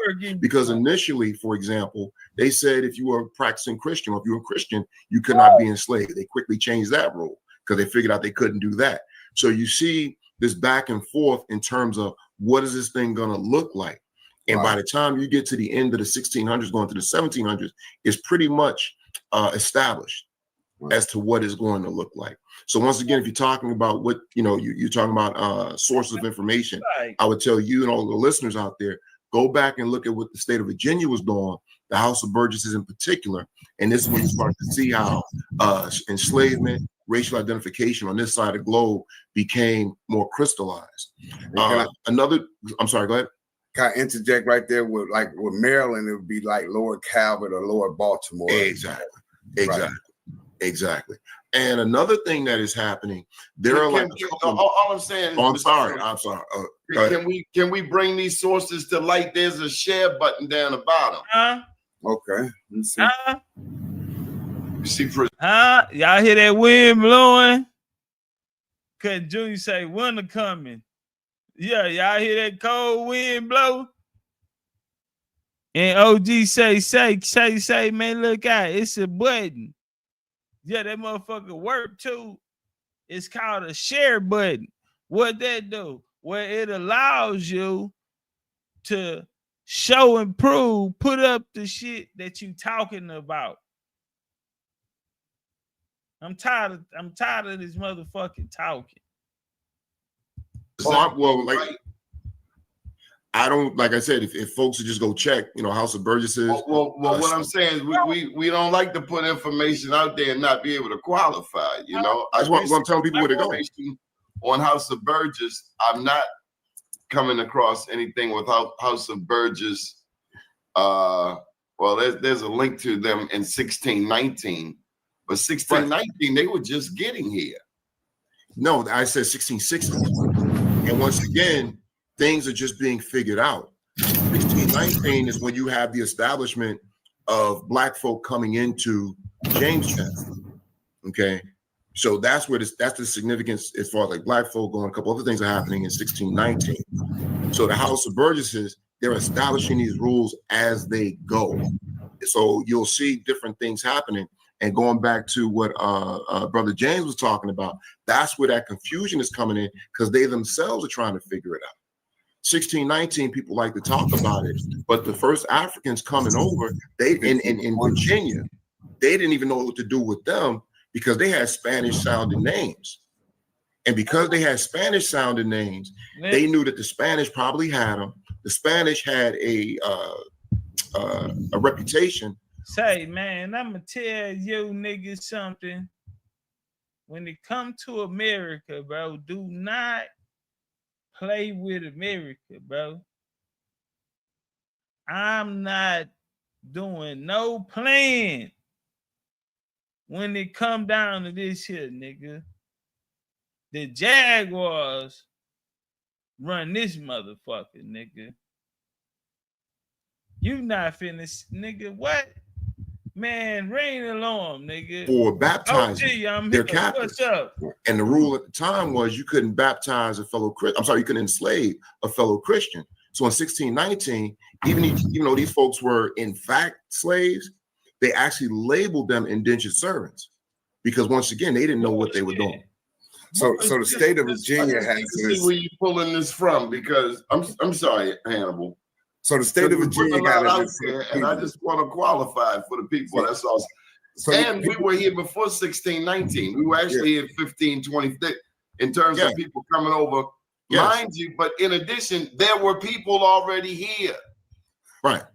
We as American history students, we forget there were civilizations already intact here. It's not like the white person came here and started establishing stuff. So we can look at. I hope nobody thinks I'm saying that, because I'm certainly not. I was talking about the English in particular. In the 1500s, for example, you had black folks in New Amsterdam that had come over with the Dutch. 1400s, you had black folks that came over with the Spaniards. So yeah, if that's what you're talking about, then certainly there's a history there. Those people, those Spaniards, and some of those Dutch, or who they were classified as Dutch, they were black. Nothing. So I think that a lot of times we think that it's easy work. When these different groups of people came over here from Europe, they were white. They were not white. Well, I don't agree with that particular point. My research hasn't shown me that. It's fine. You know, a little research, you know what I'm saying, to reveal that. But and nigga say he don't believe in the black European. Junior say winter is coming. Those particular groups of people, the Spaniards were mostly black as well as mulatto.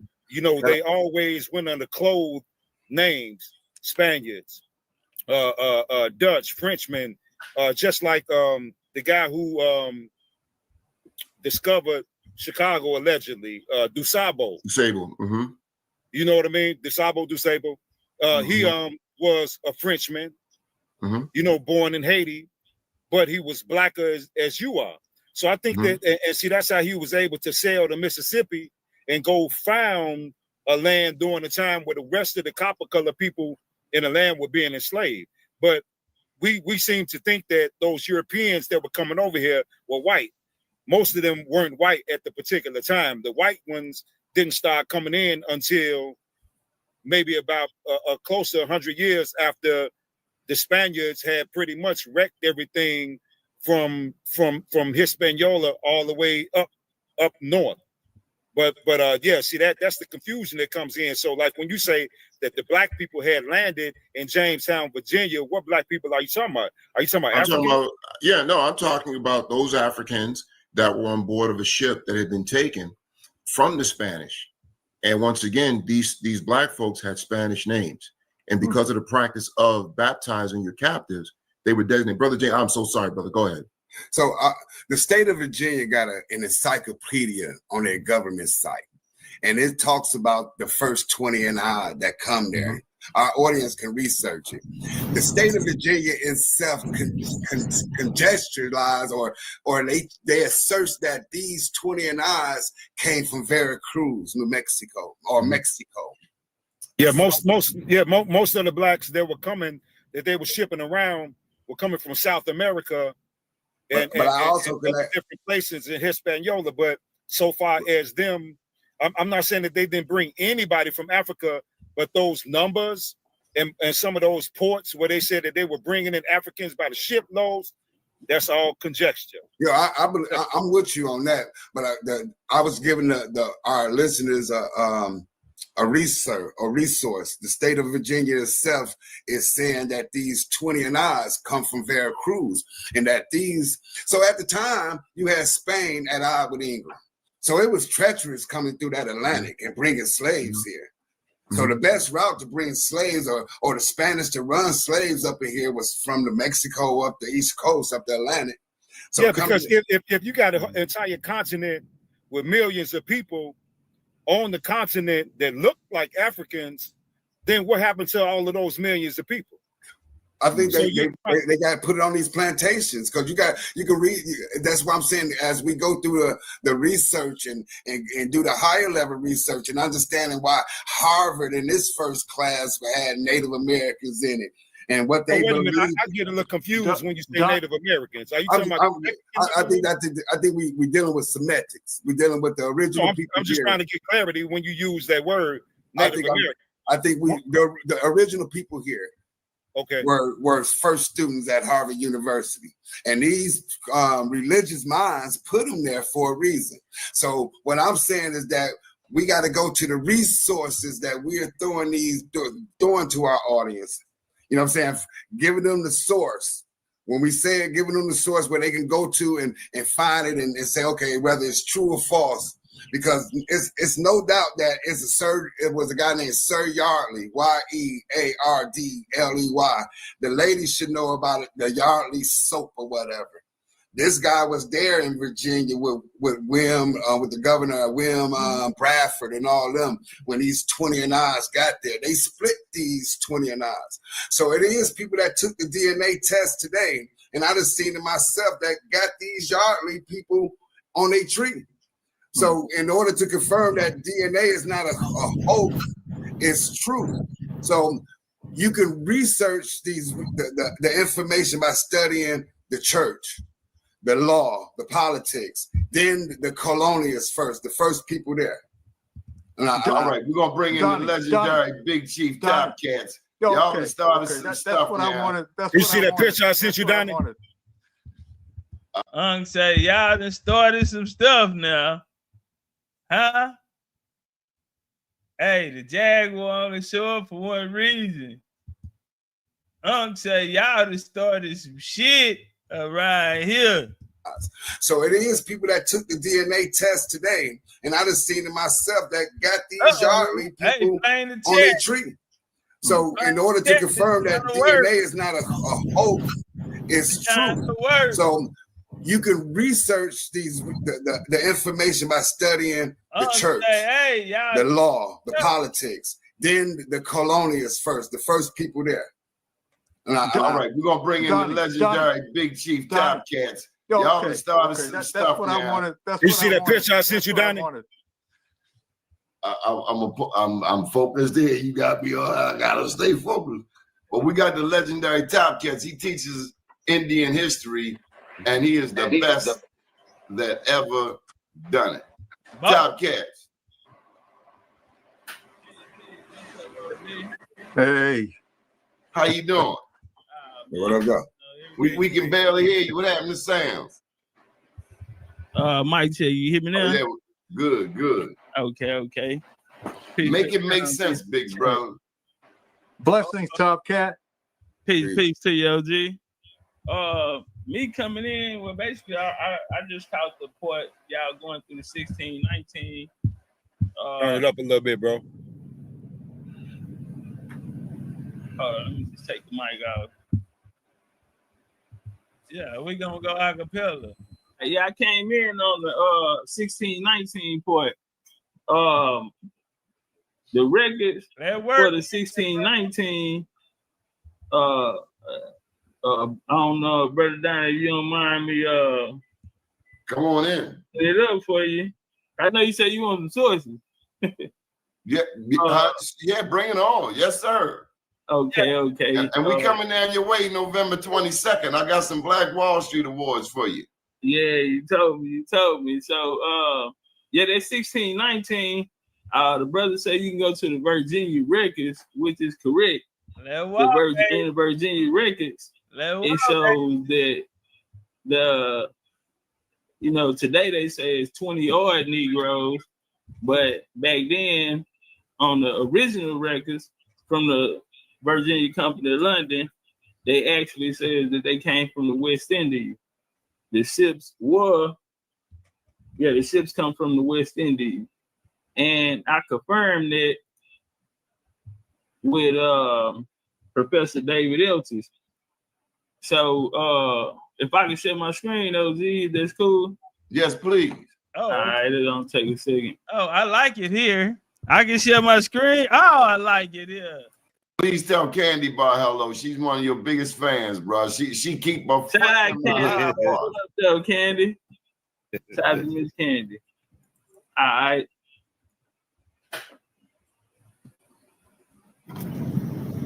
Coming out of history.com. The first enslaved Africans arrived in Jamestown, setting the stage for slavery in North America. Now, this transatlantic slave trade, if you're a melanated or so-called black person in America, then someone have convinced you that this is your history and your truth. Growing up as a youth through the education system in society, we were always taught. We'll get to the good part. So the 1619 project, they came out and they talk about the San Batista and these other boats that came. They even tell us through the 1619 project right here that these were slaves captured and these were Africans. Well, if we go to the original record, this is Hannah Jones. She actually got an award, Nicole Hannah Jones. Right here, the NAACP actually gave her an award for this. So they had a backing. I know the brother said into his research that he found, he didn't find black people ruling or the Europeans. Well, here's the family right here. 1606 is the Virginia Company of London. May 14, 1607 is when they're gonna put their play together for Virginia. And then 1619, this 1606 is when they come. This King James Stewart I, this is son Charles I. This is a statue at Litchfield, an hour and a half outside of London, UK. This is King James II, known as the Black Boy King. And this right here be the last Stewart, Bunny, who will lead the second Jacobite War, which they'll lose that too. We can even get it here. They're speaking about Edinburgh, UK. I actually went there to go get it. This is the source I want to bring you out to. Library of Congress, image 267, record of the Virginia Company, 1606 to 1626. Well, right here, it tells us that almost at the latter end, the Dutch war, 160 tuition arrived at Point Comfort. And here go Captain Joke, that was the captain. And there in the West Indies, destroyed and behold the ship harbor. Right here, he brought a thing, but 20 odd Negroes. So it says 20 odd Negroes here. And then it goes on to let us know that these Negroes he had actually came from where reigns and take purchase in the West Indies.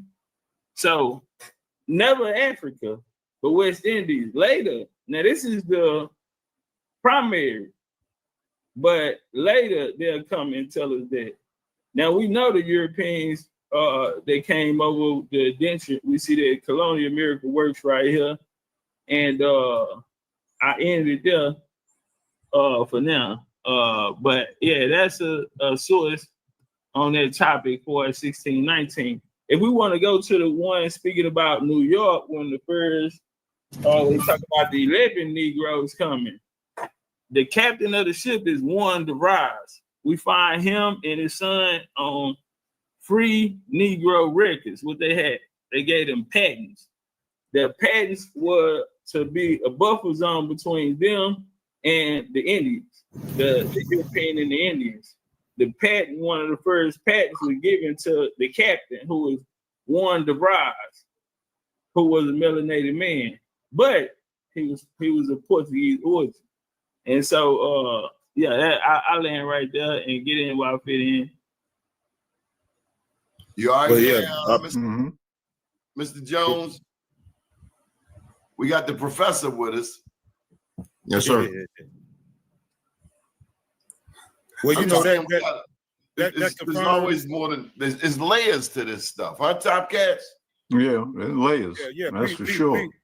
Peace, Big Chief. So that confirms what I was trying to explain. I didn't necessarily have the sources, available like Topcat did, but what I was trying to explain to the brother is that when you say that the people came here from Africa that landed in Virginia, most of those people came from the southern borders or even other parts of the country that were already here.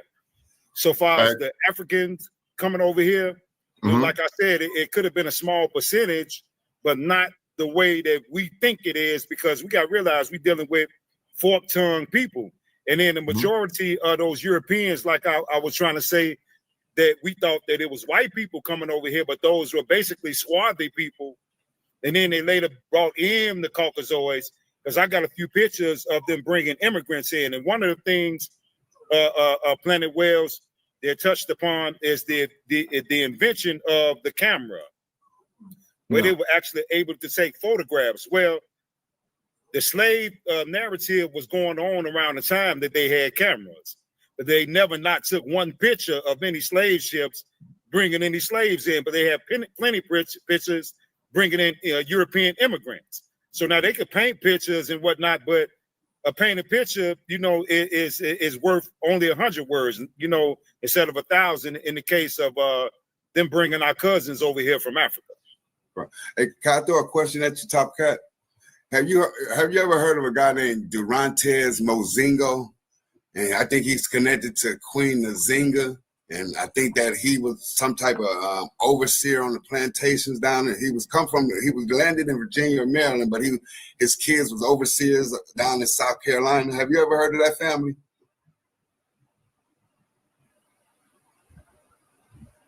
Only Queen Nzinga. That's all I have. Only Queen. I bet I was on mute. Nah, I never heard of that family. Okay.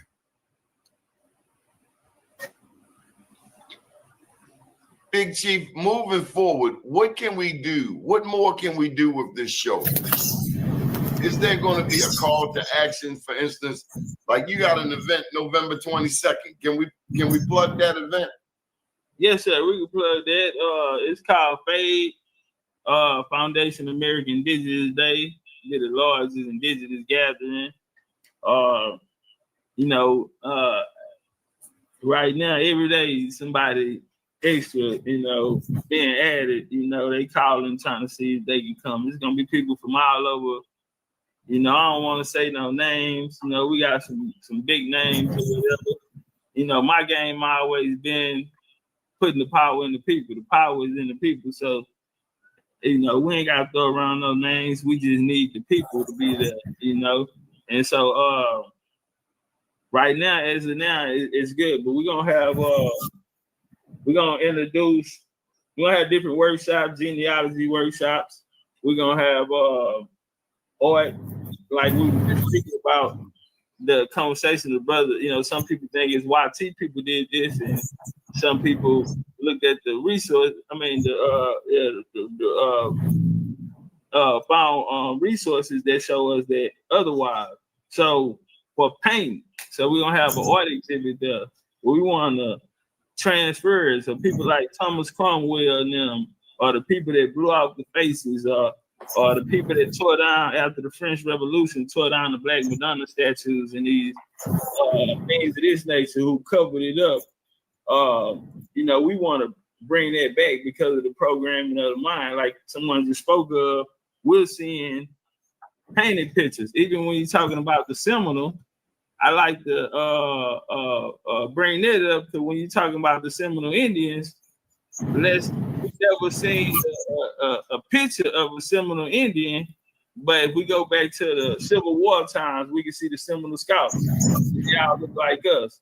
But every time we see Native American, quote unquote, it's a picture. It's something that someone drew. It's a cartoon image, and it's not the real deal. So if they don't have the real people there at the same time that the Seminoles there, or if those Seminoles were really the true Seminoles, why aren't they fighting and why don't we hear their names?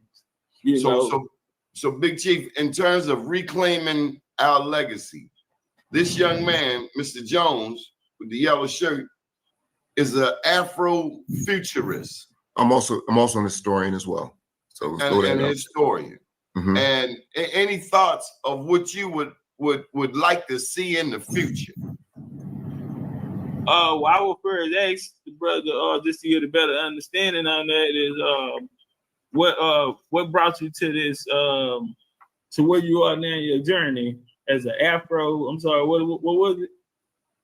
Afro Futurist. Okay, can you break that down to me? What they mean to you? Yeah, sure. The term itself, that came about in the 90s, but in terms of Afrofuturism, it's this space where folks are talking about, where Black people are going to be in the future, because so much conversation, and rightfully so, discusses our past and even our present, but there's very little attention or deep thought given to Black folks in the future. And I'm talking not in the next 50 years, I'm talking 100, 200, 300 plus in the future. So it's about discussing what that's going to look like. And also in terms of different branches of it and different ways of looking at it. If you're looking at the way that Black folk are represented in various forms of science fiction, fantasy, and so forth, that's part of the discussion as well. And like I pointed out last week when I was here, also the imagery of Black folk in those spaces are part of it. Because if you're talking about films, movies, books, or whatever that are being written and produced, and it's about the future, and Black folk aren't there, you're being told that there's no plan for you to be there in the future. So, growing up, if you watched a lot of science fiction or whatever the case might be, rarely was there a Black face in that space. So that's telling you that there are plans or there are thoughts that we don't plan on having you guys around. So it's about, thinking about what that's going to look like in the future. Okay, let me ask you a question, brother. Do you have African descent? Yes, sir. What part of you mind me asking? Well, as a result of so as far as a result of enslavement and so forth, I'm in the process of tracing my family tree, so I haven't gotten that far back. And as I shared last week, from my research and from my understanding, I personally don't look at indigenous folk and African folk on this side of the globe as being one and the same. I see us as being two distinct groups, and I see us through this process of enslavement and so forth and conquest in the Americas, the merging of the two groups. So and as I shared last week, that's based on my research and my findings. And I just appreciate the fact that despite that, I was brought on a program like this. So I just have a different perspective and have come to different conclusions based on what I've read and what I know. Okay. The reason why I asked you that, so you say right now you have do you know what year your family left Africa and came to America? No, once again, I'm in the process of figuring that out. Okay, so what if it never happened? I mean, we can see. And what if it did? I mean, we can do that. Yeah, if it did, then we would have more information or more sources. You can answer some of these simple questions that wait. They're not simple questions because what happened to us was complicated. So to simply say to a Black person in 2025, what part of Africa you come from, that right there isn't something that we can simply state because of what happened to us. Well, if I ask you, did you know your parents' name? Would that be complicated? No, it would not. So your parents had parents? Yes. Okay, so the Trade Embargo Act was passed 1807. Okay, so that would take us back at least 6 to 7 generations, meaning your grandparents. Your grandparents knew their grandparents, who knew their grandparents, who knew their grandparents. So this we make it as though slavery was ancient. It's just a couple hundred years. Agreed. My great grandma was 102 years old when she passed. Agreed. That's 100 years. So we're not that far disconnected. So my question is, why is we lacking in the information, or is it just something that we're believing? Because in the 1800s, no one thought that they were going to Africa. I used the reference to the creation of the Sierra Leone Company, where they actually paid for your voyage to go to Africa. And people said no. James Ford contacted Paul Cuffey, Richard Adams, Philadelphia, and they went to Mother Belter with the largest congregation, and no one wanted to go. The American Colonization Society was a fail in the early 1800s. No one wanted to go to Africa. So my question is this: hold on, Chief. Hold on, man. Hold on. Shit. Wait a goddamn it. Nigga, hold up. Cause see, I had stepped away, but I was listening. I said, oh, he set him up with a bad mother. He set him up and hit him with a bad motherfucker. And it was so cold, because when he slipped up on him and came back up on him, he said, what if it never happened? Bro, I know you gonna throw. Chief slipped up under that motherfucker. Ooh, beautiful. Hold on, let me get that work. Let me get that. My bad, y'all. Wait. They're not simple questions. My family tree, so I haven't gotten that far back. Those spaces are part of it. Because if you're talking about films, movies, books, or whatever that are being written and produced, and it's about that we don't plan on having you guys around. Well, as a result of so as far as a result of enslavement and so forth, I'm in the process of tracing my family tree, so I haven't gotten that far back. And as I shared last week, from my research and from my understanding, I personally don't look at indigenous folk and African folk on this side of the globe as being one and the same. I see us as being two distinct groups, and I see us through this process of enslavement and so forth and conquest in the Americas. We not here to kumbaya, family. So and as I shared last week, that's I am not with the kumbaya. I'm a jaguar. I do what jaguars do. I don't know what you listen. Big jaguar shit.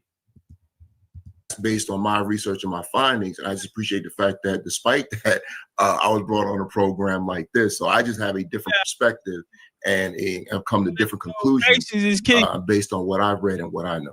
Check out. Okay. The reason why I asked you that, so you say right now you have do you know what year your family left Africa and came to America? Oh, nice setup. So the reason why I asked you that, boom, but then I bounce over here. Because really, I just threw that, I just touched you. Just the range, distance. Then I stepped over. And I come with a whole nother question. What year did your family get here from Africa? So once again, I'm in the process of figuring that out. So that's my second, I don't know. They say 3 strikes and you out, huh? Shit, it ain't been 30 seconds. And my boy got 2 strikes. It ain't been 30 seconds. Ain't that a bitch? It ain't been 30 seconds. He got 2 strikes already. There's a strike, you lose. Okay, so what if it never happened? Yeah, stick that jab in it. See, because I want some work. I got 2 strikes in 30 seconds. I know I can knock you out. I mean, we can see. And what if it did? I mean, we can do that. Yeah, what if it did? I mean, we can do that. You're right. You can try to do that. But see, I'm a jaguar. And I thought you would say that. So watch how Chief slide up under that shit and come up. If it did, then we would have more information or more sources, you can answer some of these simple questions that I'm asking. Yeah. Fuck you mean? Y'all got already reserved. Am I supposed to serve? Yeah, we can play the game as what if it didn't happen? You don't know what year they got here, so what if it didn't happen? What if it did happen? If it happened, nigga, you'll be able to answer some of these simple ass questions I'm asking you. Nigga, that's strike three. Nigga, that's checkmate. Got you out of there, boy, in less than 60 seconds. On your ass, nigga. Get off your ass and back on your feet. I'm not done with you, nigga. Get up. Nah, I'm gonna enjoy this. I ain't gonna knock. Yeah, get up, nigga. Wipe your mouth. Get your somebody give him a rag. Now get up. I ain't done with you. You gonna swing that sword. Wait. They're not simple questions because what happened to us was complicated. So to simply say to a black person in 2025, what part of Africa you come from, that right there isn't something that we can simply state because watch how I handle this, nigga. Of what happened to us. Well, if I ask you, did you know your nigga chief for motherfucker patience?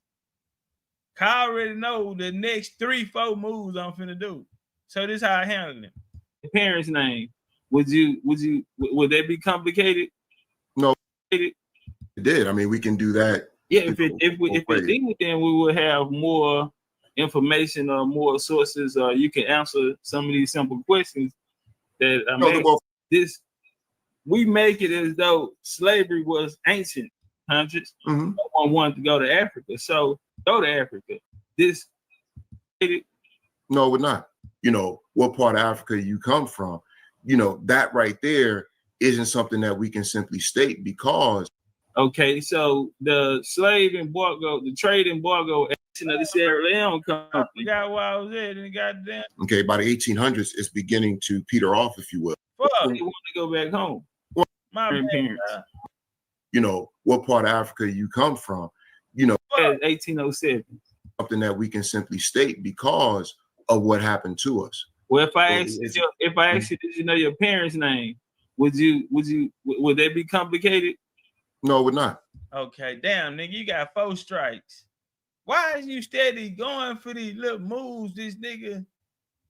Just a little subtle, no movement. I ain't taking no energy from me. I can sit in the pocket with him, catch and shoot. The answers you're giving me, you want me to feel sorry for you because you feel like you're a slave victim. So I just catch and shoot.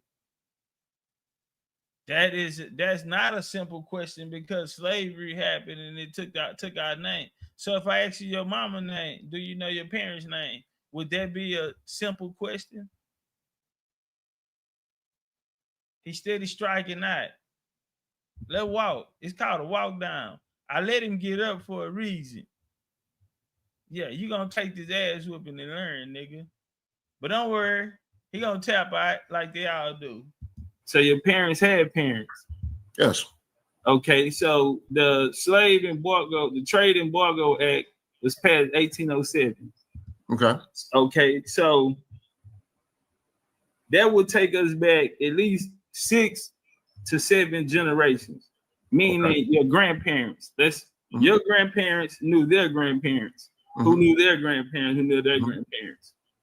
So this we make it as though slavery was ancient. It's just a couple hundred years. Agreed. My great grandma was 102 years old when she passed. Agreed. That's 100 years. So we're not that far disconnected. So my question is, why is we lacking in the information, or is it just something that we're believing?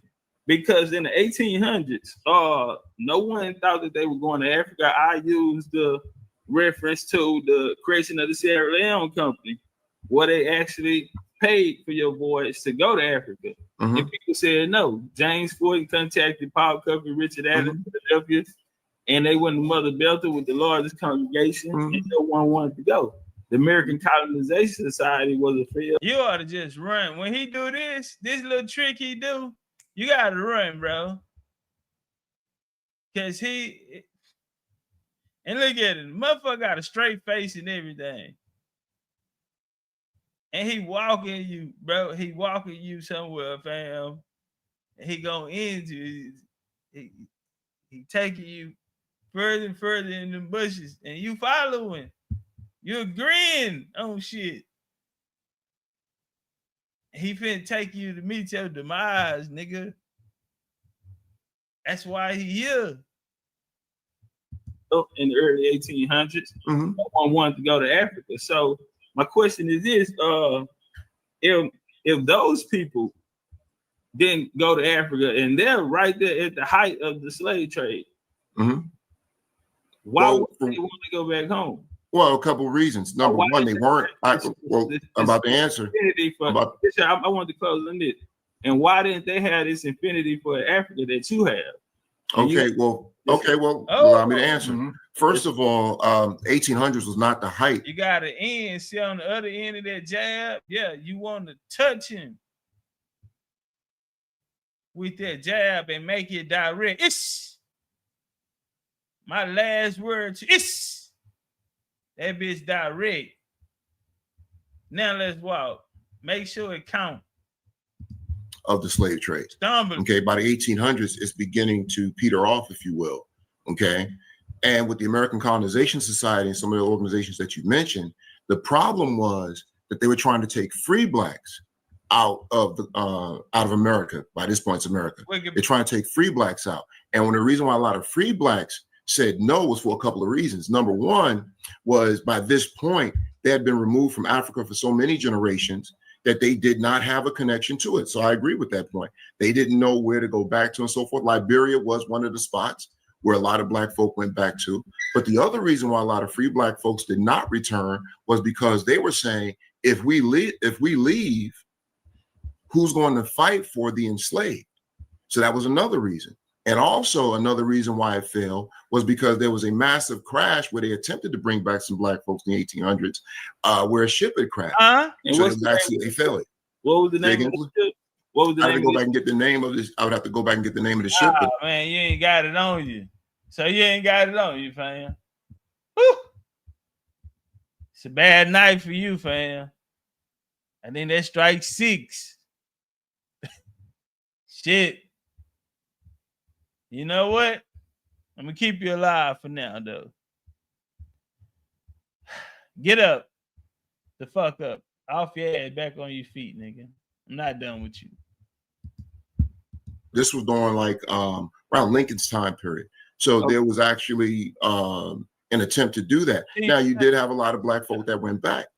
Okay, that's where you get this. You have black folk that went back to Liberia, for example. And as far as the affinity for Africa, when you go back and you look at various organizations that black folks were creating, many of them had Africa in its. Well, I'm answering your question. Yes, sir. Many of them had Africa in the title because they still had an affinity for Africa. Okay. I have a question. I have a question, brother. Let him finish. Go ahead. It's okay. Let him finish. It's Yeah. Oh, you want to finish it? Go ahead. Well, I'm just talking about the affinity that you were mentioning. So, for example, the AME Church. There's a reason why they put the term African. Okay. When Prince Hall established the Masonic Lodge in the United States. I own that motherfucking conversation. I own this conversation. She's smiling. Them Jaguars started saying uh-oh in the chat. They already knew what time it was. We finna eat good tonight. Part of the reason why so many black folk were interested in Masonry is because they recognized the ancient Egyptian symbolism and so forth in Masonry, and they were able to say, hey, that's where I'm from.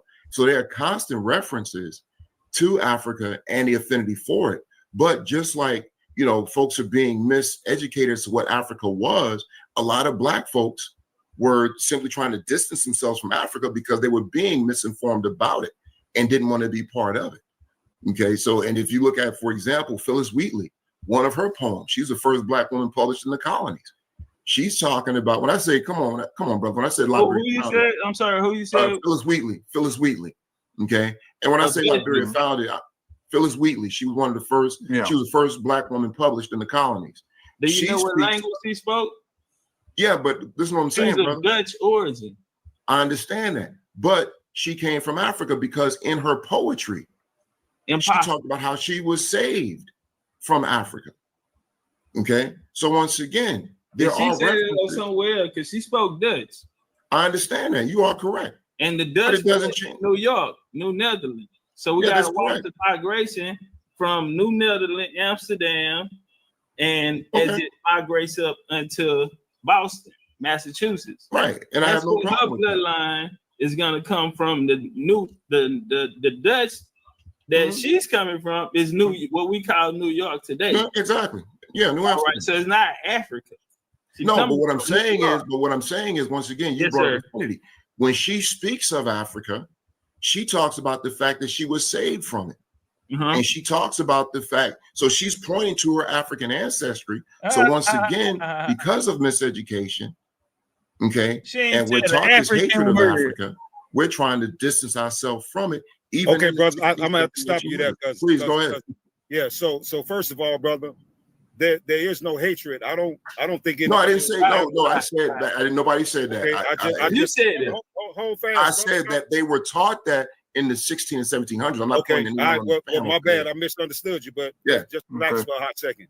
Okay. You know, Hey, can I share my screen, OG? You mind if I share my screen? Yes, sir. Yes, you know, but the question that I wanted to originally pose is this: do you actually think that over the course of 350 years, that the brothers and sisters in Africa were just standing around on the shores waiting to be enslaved by some Caucasoids or whoever else was coming to get them? So, brother, we're talking about 12.5 million people. There are no records of any wars fought by the people in Africa to prevent them from being enslaved. So the way that they're making it seem as if the brothers and sisters over there were just sitting there waiting on the shores. No, like, that's absolutely not correct. No, brother, let me explain something to you. If you're Mhm. talking about these ports that's over here in Liberia and Uganda, those ports also have been misrepresented by the people who are writing the same narrative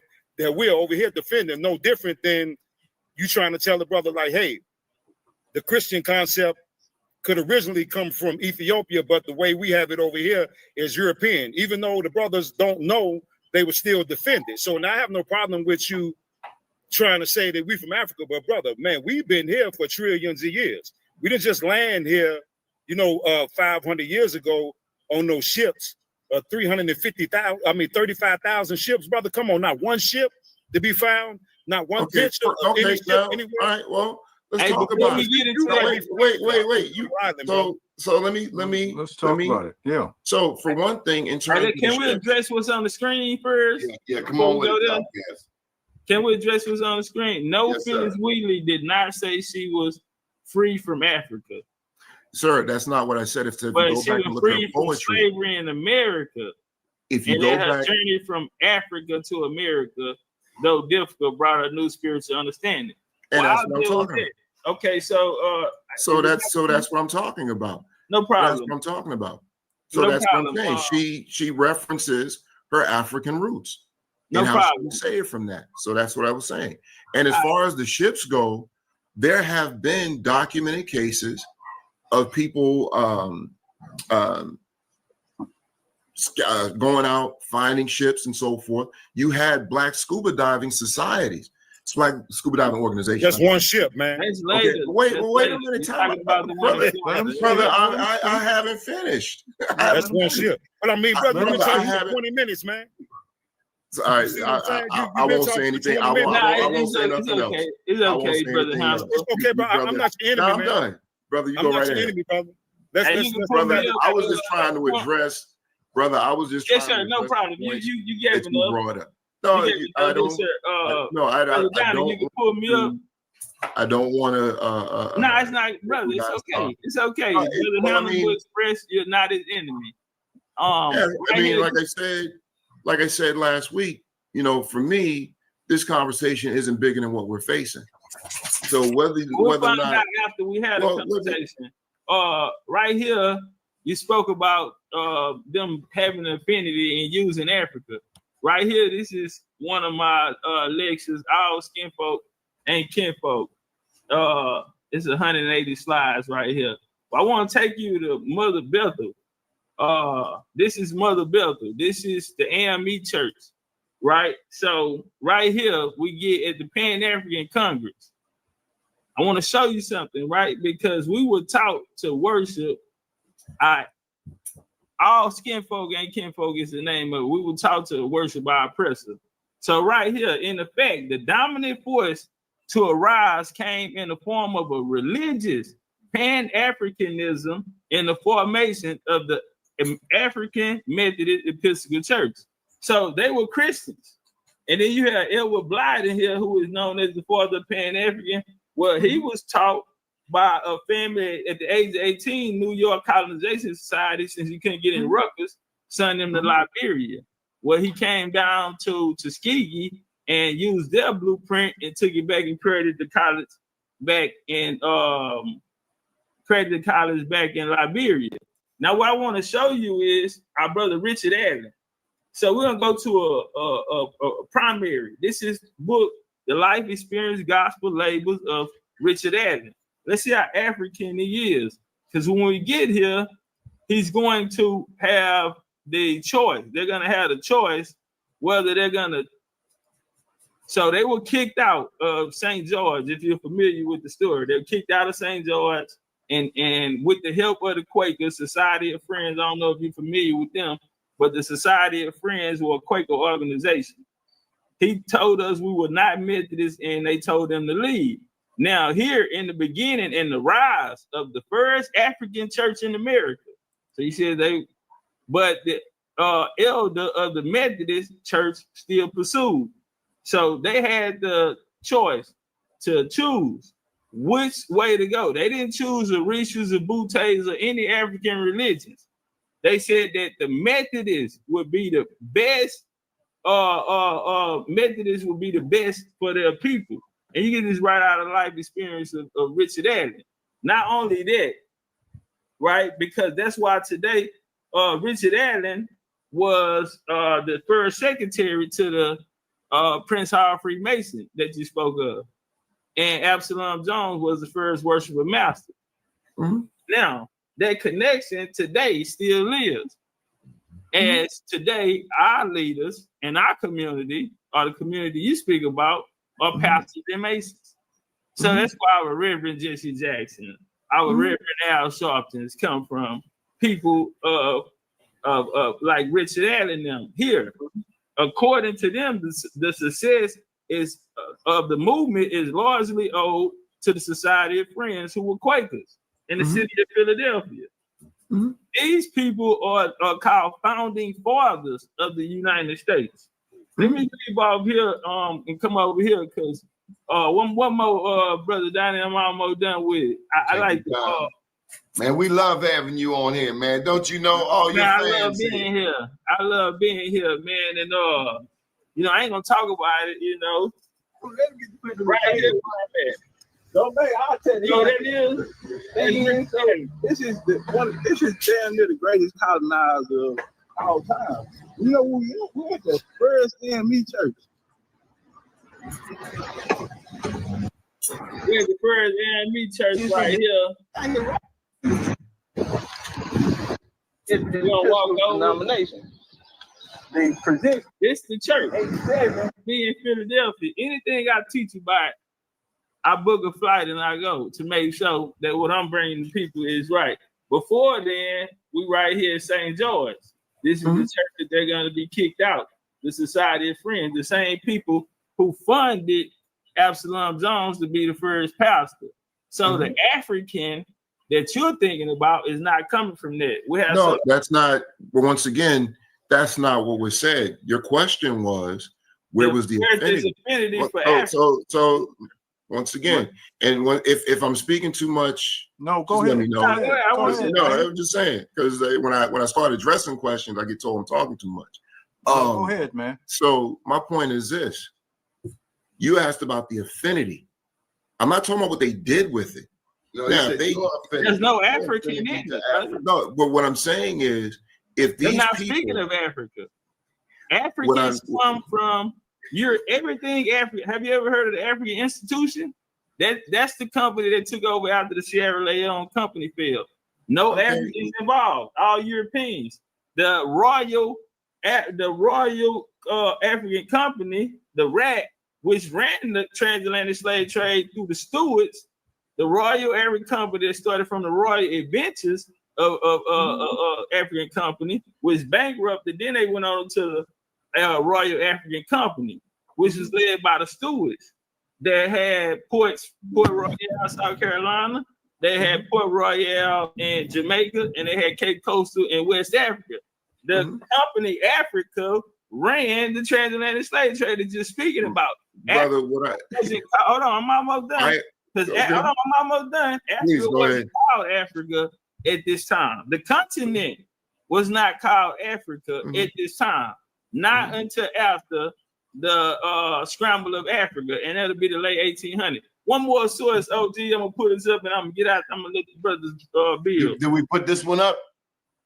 This is the one? Okay, I'm up. Yes, sir. All right, so right here, have you ever heard of the African Association? Hey, brother? get the likes up. The likes looking crazy. Get the likes up.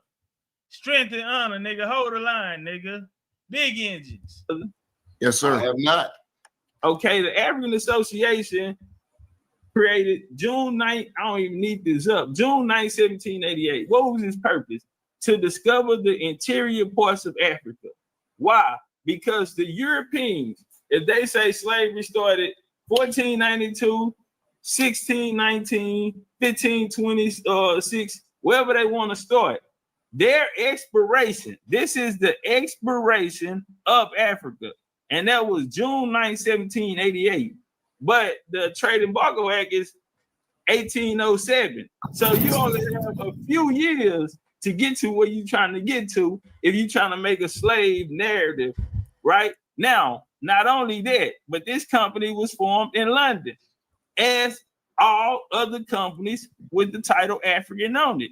So like I asked Jabari, my dear brother, Professor Jabari, why does all European companies during colonial time have the title African, and we don't see the country Africa with the title?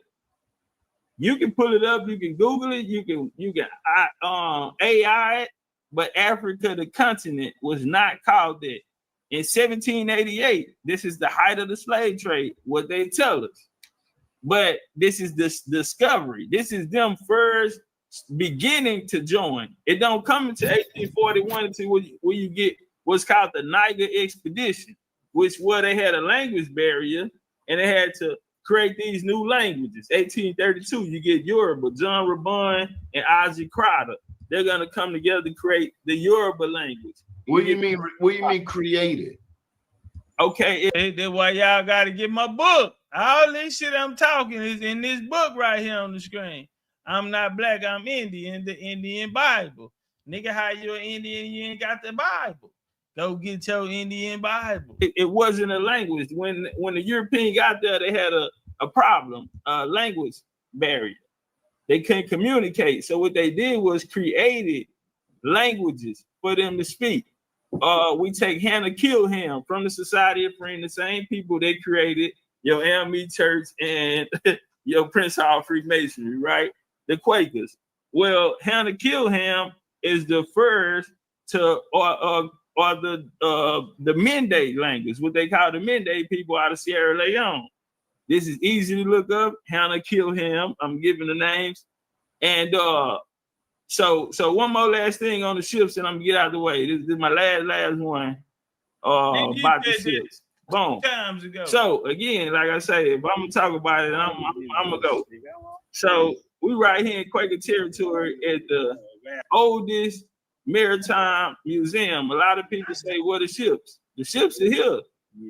They have the ships. This is right off the Atlantic. This is where the real slave trade came from. It did not happen out of Europe, what we think. Don't worry about it. I'll show you on here. So these are some of the shops at the time. Every historical marker we pass, these people are going to be of indigenous lineage and they're going to be the ship, like Paul Slocum. I ran into him, or you might know him as Paul Cuffey. But these are the ships. This is where it all happened at. Let me get back to it so you can see some of these ships. These are the oldest ships. This is the largest maritime in America. Now, I'll say that. Now, this is me. Yeah, Bristol, chop the wood for the boats, and Long Island, Connecticut, where they ran the routes to the West Indies. Rhode Island. All right, now this is me at Yale University, Peabody Museum. This is me right here in Westminster, UK. So I visit Bristol, I visit different places in the UK as well to get this information. I didn't stop there. I'm in Boston, Massachusetts now, because we're going through the 13 colonies to find this true story, what actually happened. But I land there, Africa at the time, brother, that you're speaking about was not, the continent was not called Africa. Africa come from a free people out of North Africa. Now, we was having a North African conversation, maybe it'll be a different conversation, but the West Africans didn't have the knowledge or science of seafaring. So we would not see them there. That's why the Out of Africa theory created in 1985, Rebecca Cann, the mitochondrial Eve gene, Out of Africa theory in the 80s, then come the 1980s. I'm pretty sure you're older than that. Mm-hmm. And that they're saying that they walked out. But why are they saying they walked out? Because Africans didn't have, West Africans did not have the ability of seafaring. So it would be impossible. North Africa, you'll probably have a different story. And I have to go in a different PowerPoint to show you that as we walk that down. But I leave it on. I've been talking too much. Now, big brother, you said the west side didn't have ships? No, sir. No, sir. They didn't have ships. They didn't have infrastructure. And we see that through the writings of people like Henry Turner, one of the guys one of the AME pastors who went over with the Sierra Leone company, with the American Colonization Society. He wrote back. They wasn't paying the people. Get these people out of here. They're being great. They're being unalive because they have nowhere to settle. So they're going into the interior ports, and some of them are not coming back. So he only went for a 90-day, and a lot of his people on that voyage were unalive to sicknesses and different diseases. So all of this is clear. I can pull the records up of the now. I'm just a little confused. I thought Mansa Musa back around 900 or so had 1,000 ships. Is that a lie? Mansa Musa never existed, LG. That was a lie.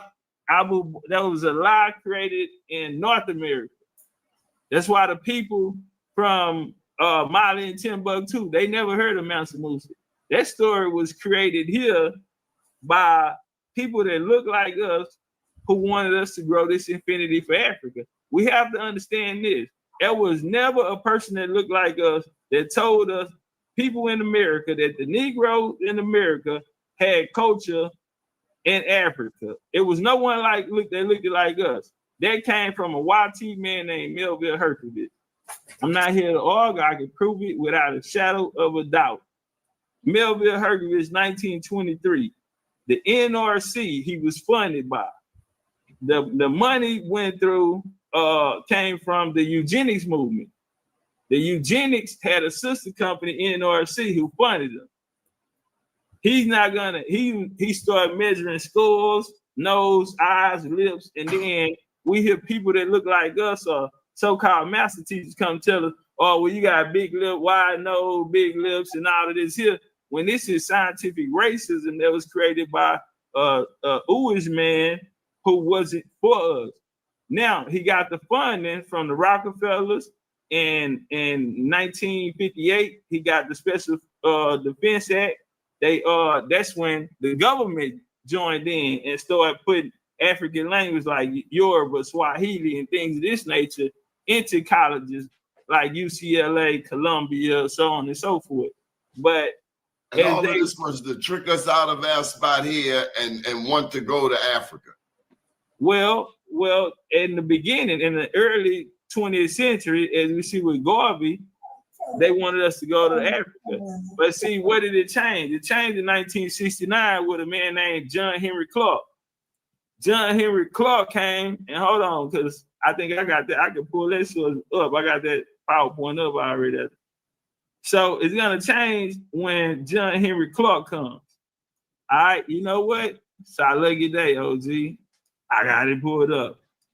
Instead of me just saying it, we'll put it up on the screen. Whoa! So right here, our great Look what Dr. I found. John Henry Clark. How did he become so famous? Well, this guy that told us that Negroes in America had a culture and their culture was in Africa. This was an understudent. He created the African Colonization, African Association. So we come up right here. Here you go. Melville Hergovitz, anthropologist on Africa. This is the guy who came and told people. Now, right here, I can show you. Well, the feds got in it. The National Defense Education Act, 1958. The program had no interest in Africa. Okay, and then they're gonna set out to look for it. The program began in 58, surveying resources in the language field. Not only were resources in African language found to be in critical short supply, okay, but the greater part of resources were available with lying follow. In 58, they sent 10 African linguists to the United States. Only one was fully occupied with teaching and researching African languages. So what did they do? They started looking for people that look like us, come from our community, to learn this and take it back to our people. Well, right here, here's the numbers. This is how far the research goes. We can find the federal support where they start bringing in Afrikaners, the Iwi, Swahili, Yoruba, Igbo. We know when they brought it. The founding of the African Studies Association. The African Studies Association is going to be created by Melville Hergovitz. Now, through the student movements, here go the African Studies Association.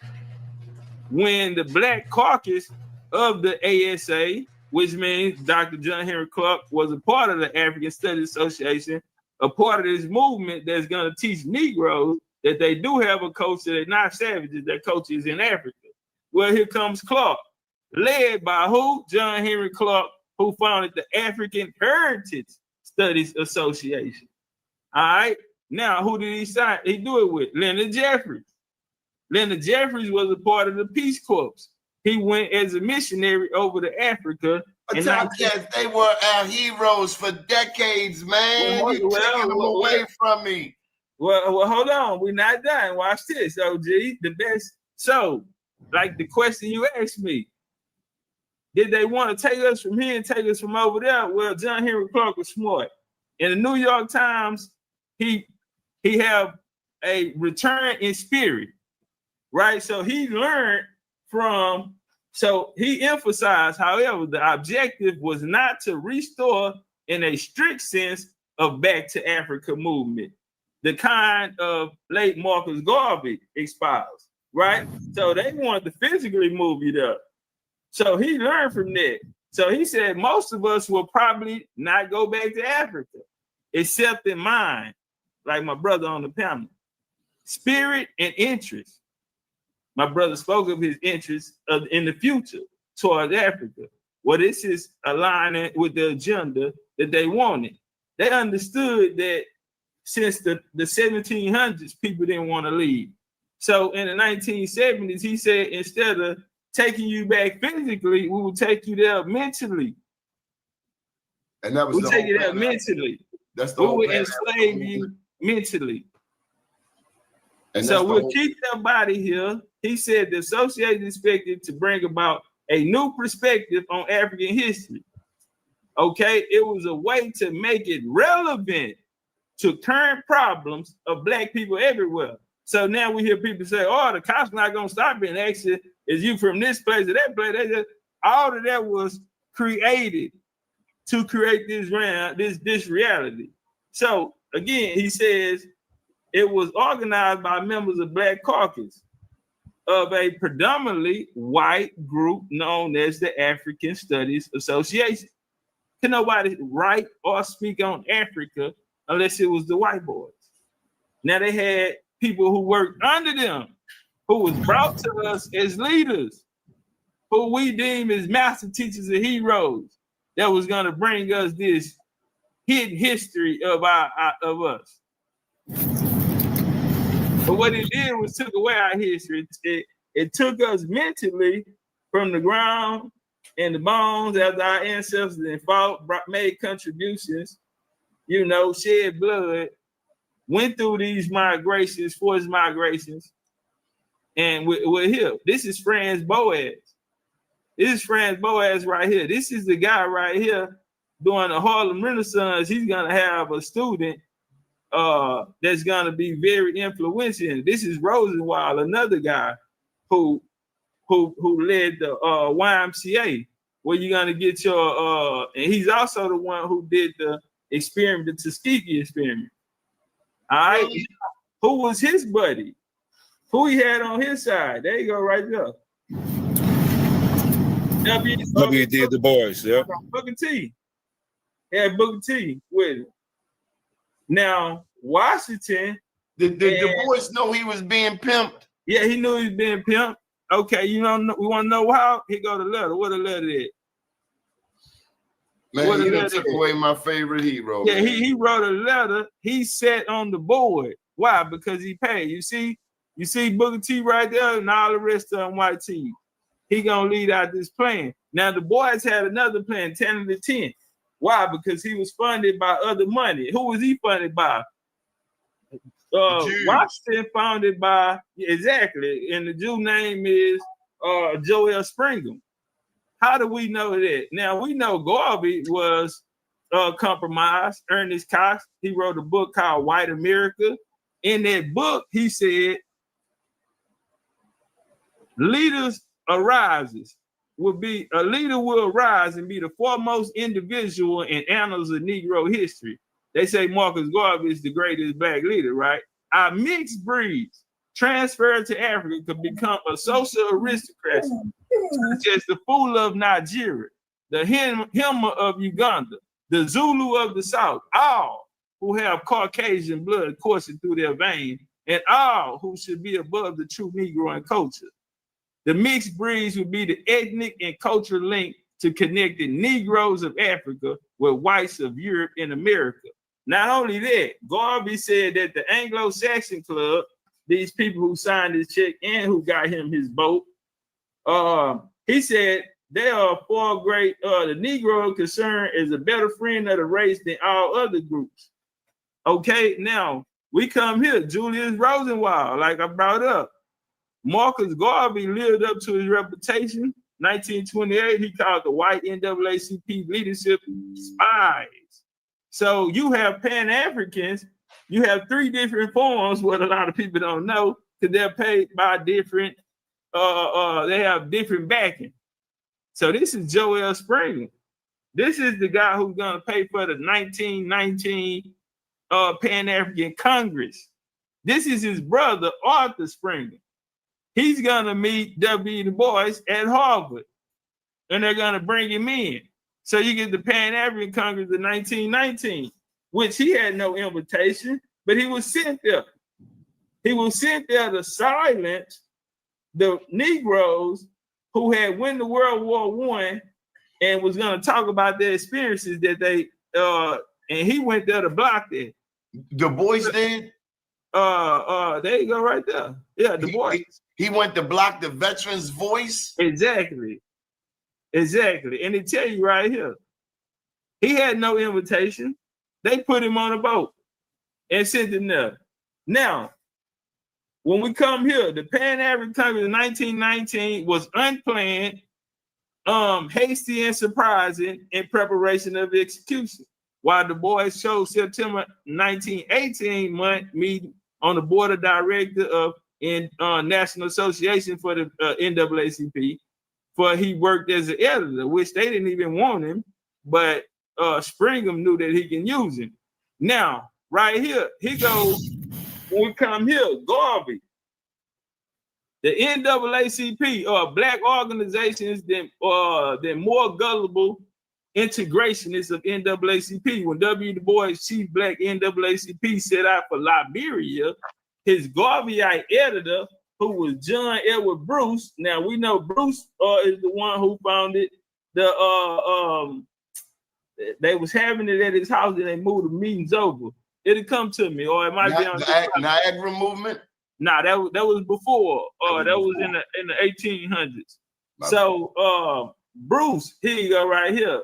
Bruce tells you this is why Garvey never went to Africa, because at that time the Barclays was the president, and you know they've been a president everywhere, through the islands, Jamaica, Sierra Leone. You got the Barclays Center in New York, and you got the Barclays running in power over here in Africa at this time. So, like he told him, dear chief, he said, if you think worthwhile, the cable in my name to follow him to Haywoods at once, Du Bois crisis on the trip to Africa, bent on mischief due to failure of his Pan-African Congress. So the Pan-African Congress failed. This is another Pan-African who's laughing at him. What did he say? It was financed by Joel Springham, a Jew, and other interests, white, inimical to African independence. Watch him. Watch him. Letter follows. Make no comments. Yours truly, Bruce Grit. Schumberg, my bad. Hey, Chief, man, you dropping these receipts, man. You going deep on us, man. You know what I'm saying? I'm letting. Tell me about the museum. Tell me about the Harlem Museum. I want to say to the brother William Jones, man, you know that. Don't take it personal, brother. I understand. You know, if the African thing, and I mean, we all trying to, you know, get there, but you know, we here on this land right here, and this brother dropping these receipts. No, I understand it. You know, I understand it. And it's nothing personal, brother. No, I don't take it. I don't take it personal. I'm a student. I'm a teacher. I'm a student. I'm listening. But I would like to point out that, you know, when I was speaking, I got interrupted, and you said that I went on for 20 minutes, and you shut me down. And this brother, and once again, I appreciate all the information you just shared. You allowed that brother to speak uninterrupted. So it just seems to me that the idea is to get one perspective. No, sir. I'm not directing this at you, sir. I'm not directing this at you. I understand. I'm just saying you have the floor now. No, I'm Hannibal, brother. No, I'm not directing. Okay, my bad. I'm being Hannibal. Please listen to what I'm saying. Please listen to what I'm saying. I'm simply saying that, as I said when I was here last week, you know, my research, my findings haven't led me to these conclusions. Okay. Right. I just a different school of thought. But my thing is, once again, is this bigger than the issues that we face? This doesn't prevent me from coming on this platform and talking about it. But like I said, when I was speaking, I was told that I was talking too long. It was brother. I already apologized. You know, it's cool. But I'm just saying. I'm just saying that. And you're still being interrupted. I was feeling that. I'm still being interrupted. I'm simply pointing out that if we're going to have a conversation, that's what it should be. Yes, sir. No problem. I apologize twice. No, it's cool. It's cool. Do you have a rebuttal to anything, or do you have any questions? No, I don't have any. To think about after what I just presented. You have the floor, brother. Okay. When you asked the question about an affinity for Africa, I addressed that question. Now, once again, whatever happens after that, whatever what they did with that, whatever interference came with that, that is what it is. And I'm not suggesting that that's not true. I'm not suggesting that there wasn't active interference. Okay. What I am saying is Africans in America, once we were brought here against our will, okay, absolutely had an affinity and a desire to return to Africa. Okay. Now, once again, when people took that and ran with it and began to interfere, as you pointed out, with different things and so forth, so be it. That's what happened. But the question, the original question was, when did Black folks show an affinity? And we've always shown an affinity from the beginning. Are you speaking of Black Europeans, brother? No, I'm in break. I'm talking about Black folks that were brought over here against our will. Can you name one? What are you talking about? Can you name a person who actually went through this experience, brother, called the Mustafa or this African slave trade? Can you name one person? There's scores of people. You have records. One. You have records. Yes. Well, let me throw this. It should be easy for you then. No, let them talk. You know what, brother? Y'all had is. No. Come on. No, man. I'm done. No, I'm done. Because once again, I'm done. I'm done. One thing I saw when Roots came out, I was thinking in the 5th grade, we had to do a report on Roots. I remember it. I don't even think Topcatz, you weren't even born then. But I the never rest of us, we bought into Roots. Now, one fact I've learned is that Alex Haley plagiarized. Damn, Cap died on me, man. He said he done. And we all saw it. Man, don't quit on the Kunta Kinte. They put that heat on him, and he told me. Bam, we I'm out of watched here. It was a week long. Bam say, fuck that nigga. This nigga got bricks in his blood. And I tell you, you niggas got me out here fighting Achilles. And the boys. Oh, he mad. He said, why y'all trick me? Oh my God. We can keep going. Daddy went and got Achilles. I'm out of here. Listen, I'm out of here. Daddy, my hero. When they created the African colonization society, you niggas that went and got Achilles. Y'all white boy. You motherfuckers. To create you would be playing basketball in Pelican Bay. So the same that when people weren't buying into the African shoe program, nigga. I'm guilty. Here comes Dr. John Henry Clark speaking in our place. And we worship him as a master teacher when his family was of Indian origin. I can play a tape right now. Ranoko Rashidi, Cherokee, Booker T. Coleman. He had like 4 or 5 different tribes. Leonard Jeffries, his mama told him to teach Powhatan history. His grandfather wanted an Indian burial. He said, I can't right now, Mom. I'm working with Alex Haley. We have who else? I mean, the list goes on of all of these master teachers of Pan-Africanism acknowledging that their family come. Professor James Miles, Chicora Indian, say he swept the grave sites of his family on their land in South Carolina, the Chicora Indians. But later they found out Shaka Amo said he watched Roots and discovered he was an African. But when they were a child, when we were at the age of understanding, we're told that we have American Indian heritage. But when we go out into the world, we're taught that the way that we speak is not proper English or the way it's being spoken. Like me, I'm 2nd generation from the country, so some words you might not understand, but I don't speak King English. I speak Indian English. So my thing is this, the people that they gave them to us for a reason, because they were one of them. They helped them bring about everything that happened to us. I always tell people it wasn't YT people who did this to us, as we spoke with Gunnar Beck the other day, and he had to admit it. The people that did this to us looked like us. The problem was they put us all in one political basket and labeled us as Black, African American, these terms that they created for us to group us in one population, when the truth of the matter is we all have individual stories. Some people if you look up, the slave masters was black. I'll show you right now. I go through the records from 1810 to 1860 and show you from Alabama, Mississippi. You can think of the most racist place. And I'll show you that it's a B next to every slave master name. So what are these white slave masters? When they speak about Native Americans had us enslaved on the Trail of Tears, we go back through the records of Indian Territory, there's a B by every slave master name. These are things that I have found throughout my research that I can What's the prove for? without a shadow of doubt. What's the B for?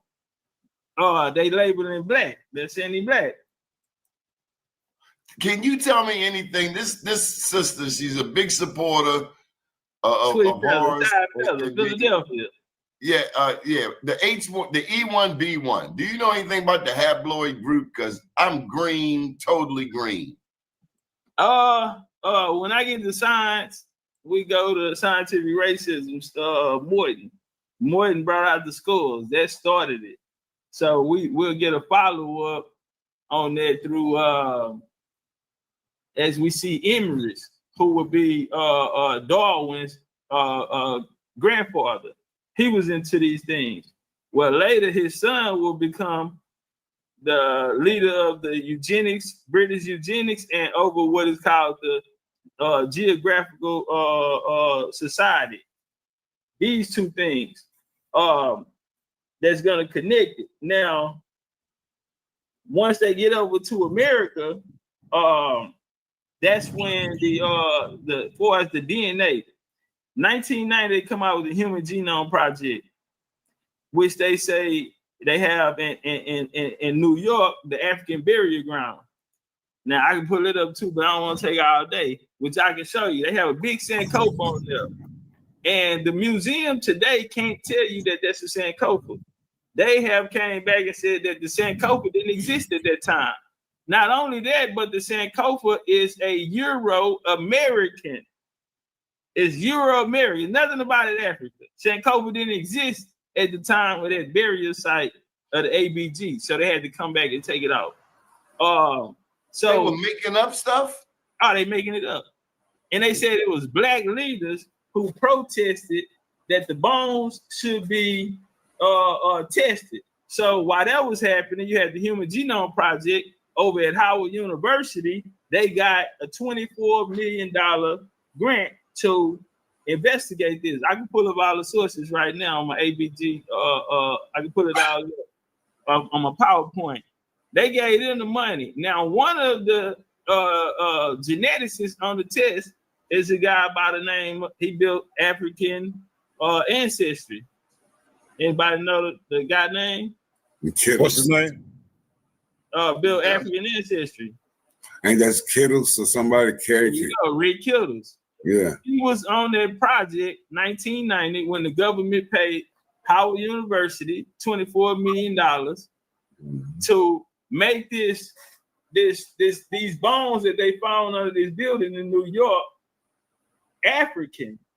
So they used things, they said even though no proof, the bones that they recorded was indigenous and European, but the anthropology, see, they use anthropology and science to write over the story or be, if they use anthropology and science, now they're the authority. Okay, how long you been here? I've been here 10,000 years. Okay, well, I found a bone. I got a rock. This rock is 20,000 years old. So now I can tell the story better than you can. That's what science was for.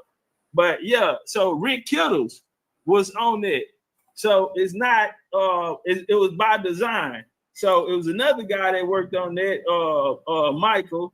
He ended up, and William and Mary, he wrote about it, and he talked about how the government funded Rick Kittles to create African ancestry. But niggas are putting their DNA, spitting in the tube and giving them to create a database. Can I ask you a question real quick, Topcatz? Yes, sir. Could you expand on the topic of this same topic down there amongst the Muskogee Creek with them saying that it was Africans amongst them? Could you expand on that? Yes, sir. I think the best example would be 1866, after the Civil War. Reason why I say that is because there was a battle took place, a civil war. The first Creek Civil War, 1810, 1811. That'll be the first. That's when people adopted the civilization plan. Right. From George Washington. He sent down one of his top lieutenants down there.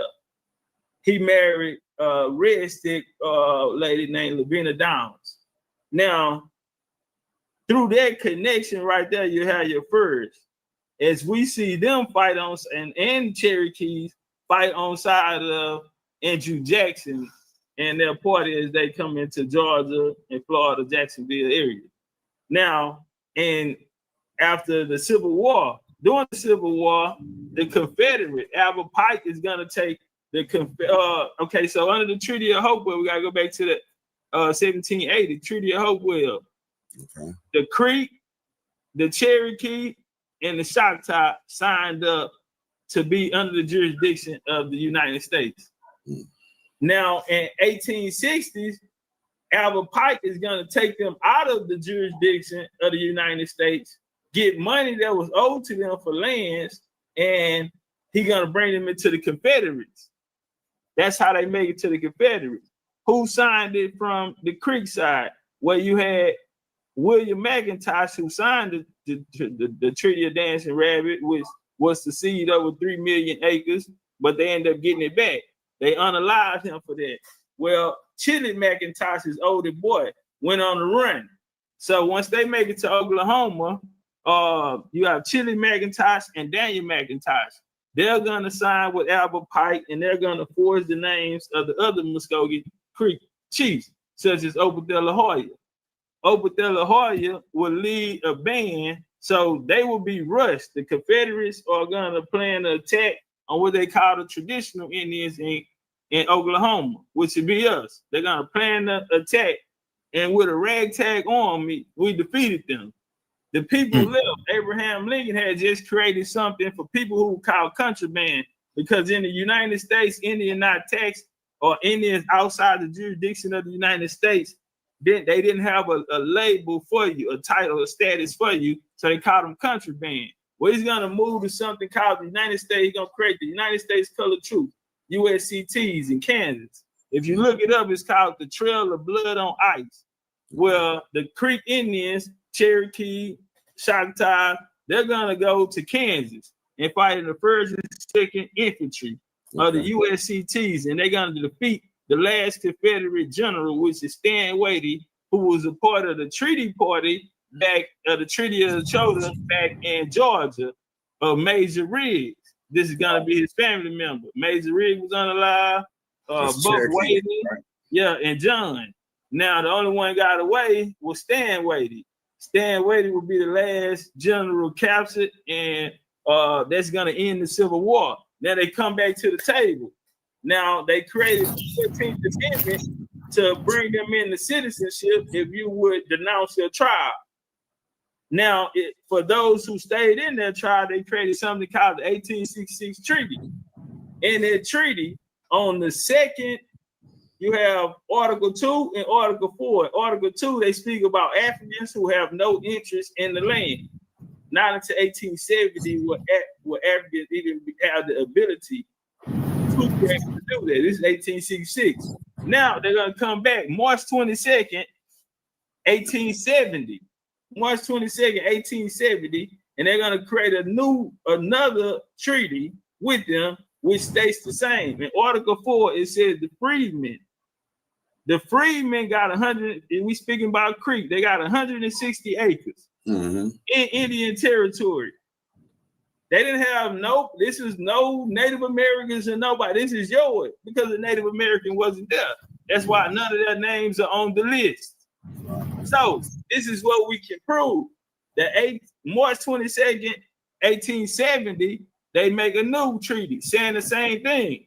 Now, what they just done with the Creek Indians down in Oklahoma, they went on the Article 2, which give them no interest in the land. As we see Sarah Rector, there's a movie coming out next month with her. She was the richest lady in the world. She was 9 years old when she was the first millionaire. Can I bounce a question to you real quick? Yes, sir. Yes, sir. Now, this is personal to me because my family come from a place called Coosa in Alabama. And we was there prior to, we was there prior to the 1832 treaty. And we was there when Andrew Jackson came along. The people that enslaved my family were the ones that settled the place with him building that federal road from Washington, D.C. to Louisiana down there. Yeah, for 1803, Federal Road came in 1807. Right. So I can connect my line to the 1790 Treaty of New York when Alexander McGillivray from the Society. Right. Now hold on, my bad, OG. Watch this here. I want you to understand something. Alexander McGillivray, his mother was a Cosaity Indian. That's what I am. Now the Alabama and Cosaity are the same. We got something in common. Because hold on, I'm gonna say this here: the Cosaity and the Coosa are the same people. Right, all the way from South Carolina. I just want to throw that in. I'm with it because I know that in the Carolinas we would spell KUSA, and then we could start COOSA when we got to Alabama. Florida too. We were the first with the Tamook when they enslaved YT people here. That's a fact. I know you probably heard it. See, your research is in depth, so I'm just not getting clarity of my position of it all. I know that William McIntosh, that Lower Creek, got a case in like 1817 with Reuben Jordan that was a slave master of my family. And we stayed behind while the other ones walked out to Oklahoma. So we got land allotments right there in Alabama because, you know, it's 18 counties in Alabama that was Indian territory when the other ones walked out to Oklahoma. Yeah, exactly. Some hid in the mountains as well. Right. So this is where I'm at. This is the quagmire where I'm at because I'm learning. I'm learning the slavery thing. Then I'm learning that, hey, not only that I'm Muskogee or this Alabama tribe, that we come from the head mother town. We still got land right there today. We never left. You get what I mean? And this is what I'm trying to express to people. You know, I hear everybody's conjecture. You know what I'm saying? I'm not at odds with nobody's rhetoric or their knowledge base, but we do come from Coosa, or we do come from around Talladega, Sylacauga, Sakapatoy. That's my family. All of Issamaya. All of this. Yeah, Issamaya. Yeah. You got Issamaya, you got Chantel Mars down there. So you know about it. So that's the case. So I was trying to express to us that the connection between the Issamaya is a connection between the Issamaya and the Olmecs. Am I missing something? Well, the Olmec be an older time period. I'll say that. Now, the Issamaya ran the Yucatan, Galveston Island, Mississippi, Alabama, all the way to Florida. So they created the canals and things like that, Chattanooga and things that is here. You're speaking of all the way up through the Carolinas, Tennessee area until the West Coast came down. The West. You talk about. See, that's where I'm at because I see when this. So I'm gonna go a little bit farther back in history. I see when DeSoto comes up in there, he meet this Okute tribe and was this OCUTE tribe. And these Okute tribe turned into what we know as Coweta or the Lower Creeks. And then now I'm seeing that'll be the weak of the tribe. Right. So, now I'm seeing that these settlers had deals with these Lower Creeks and they enslaved us. And that's where I'm at. Coweta was the town that they got into. You had a guy down there running it named Big Warrior, who had affiliation with William McIntosh. Now, William McIntosh's family member is also the governor at that time, too. So we do want to point that out. But guess what I got, though, cousin? Guess what I got? I got a 1790 reconstructed census of Georgia, which lists William McIntosh and Donald McIntosh, neighbors to the people that enslaved me. And I could trace them from there all the way to the Coosa chieftain. I got the records and the correspondence to Washington, to the Pantine Leslie Company. I think, and what I've been trying to tell the company that they're gonna be instrumental in that Georgia takeover, which is gonna take place. Because Georgia was hard for them to get, so they had what was called land lotteries. Right. I got a live lecture on the making of the true Gullah Geechee, and I speak about a lot of this. But yeah, That's Georgia, the Guale, right? The Guale, the Guala Indians out of South Carolina. Yeah, well, we call them we call them Gullah. They want us to call them Wiley. So we look at it, we country, that's Gullah. That's Now, Gullah. what they don't want us to know is that that's Gullah. So that changed because the first person to coin the term Gullah Geechee was a YT man. I hate to say it. Yeah, I know. Yeah. So the Gullah, and then you had a lady write, and it was a historical, not historical Church of the South. That's for the Clotilda, but they used the same story. This Calusa, he's gonna be a character in this too. But yeah, that it come from the Blue Ridge Plantation. One of those. I'll pull it up for y'all if I need to though. But yeah, that's how they created that Gullah Geechee identity of these Africans. And there was a YT lady did it, and she got a lot of pushback from other people of that time saying, "Where's the proof?" If that Blue Ridge Plantation got anything to do with George Galphin, Galphin? No, it was a fiction. It was a fiction book. Okay. Now what happened was the NAACP and people like Du Bois and them, they backed it and said this is 100% accurate, while other people in the South said, "Where's the proof? Where's the people?" Okay. Where's the people? Yeah. I got a newspaper article, like I shared with Donnie when I first got on, with the oldest person in our family. He lived 126, and they describe him as Creek. He tells the story of us. You get what I mean? And our story is diverse right there in that part. Like all the Muskogee tribes, and I understand the Confederation. I can see the Natchez, I can see the Shawnee, I can see the Utah, I can even see the Maryland tribes even coming down there seeking refuge amongst the Creeks from fleeing that Iroquois. I just want us, my job is to try to bring out some clarity and try to express my family, because I can record and I can share the documents with you, brother, all the way back to the 1734. You get what I mean? Yeah. Up in Maryland, Prince George's County, Maryland, we was enslaved. Okay, you ever heard of Ann Hutchins? Ann Hutchinson, this Quaker lady. Her father. Yeah. You ever heard of Marbury, the Marbury family? Uh-huh. That's who enslaved us. That's who wrote to George Washington about the Creeks and the Pantone Company. So we moved with that family from Maryland, 1640s, all the way down to Alabama to emancipation. And we can trace them because they was dealing with the king and they was dealing with the who's who here. We could actually got the documents to show that we are natives and we was traded. You get what I mean? Piscataway Canoy Indians. That's Conoy. I'm just learning that. We got a plantation up in Prince George's County called Apador, Wyoming. They got archaeological surveys of this land here. So with us, it's the documentation. I know that them Creeks that went out there with Chili and Rowley, them was our enemies. You get what I mean? Those were the people that got us in this situation we in. I know I'm spilling the beans, right? They were melanated people. They sister married and came to Texas and was the richest woman in Texas. You talking about Elizabeth? Wait. So you know about them Graces then? The Graces, yeah, the Graces, Cherokees too. You got them in Cherokee. Right. You got Chickasaw and Choctaw Chickasaw Graces too.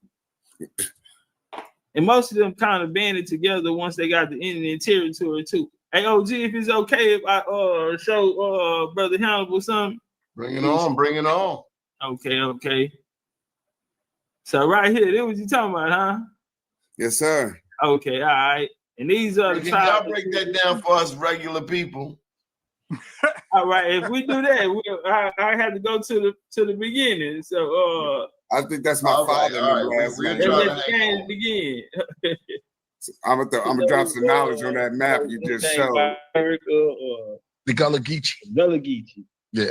All right, what's your question on the Gullah Geechee? Were they always here? Where were they located at? And was this their land first? I hate to break it to you. And shout out to my Gullah Geechee out there, man. Y'all know I'm saying no big Indian business, man. I gotta tell you. About to turn up a little bit. Come on. All right. There's no such thing as a Gullah Geechee. Gullah Geechee made an African story created by white people, for one, okay? And we're going to name some names tonight. So Gullah Geechee are people off the Sea Island. It stretched through Georgia up through South Carolina. 1526, the Spanish came over. It took them 8 attempts until they finally established themselves in Florida. And they had the help of Timucuan Indians. These Timucuan Indians, they were seafaring people. They were melanated people, just like us, copper people. You had Arawak, Taino, these are people out of the islands, or Haiti, Jamaica, Cuba played a great part. So you had different tribes like Mayaka. You had these different people, and they built on Lake Okeechobee. So right there, what I'm doing is building up this area that they say that the Gullah Geechee are coming from. We started with the Spanish coming over in the indigenous tribes that was in that area.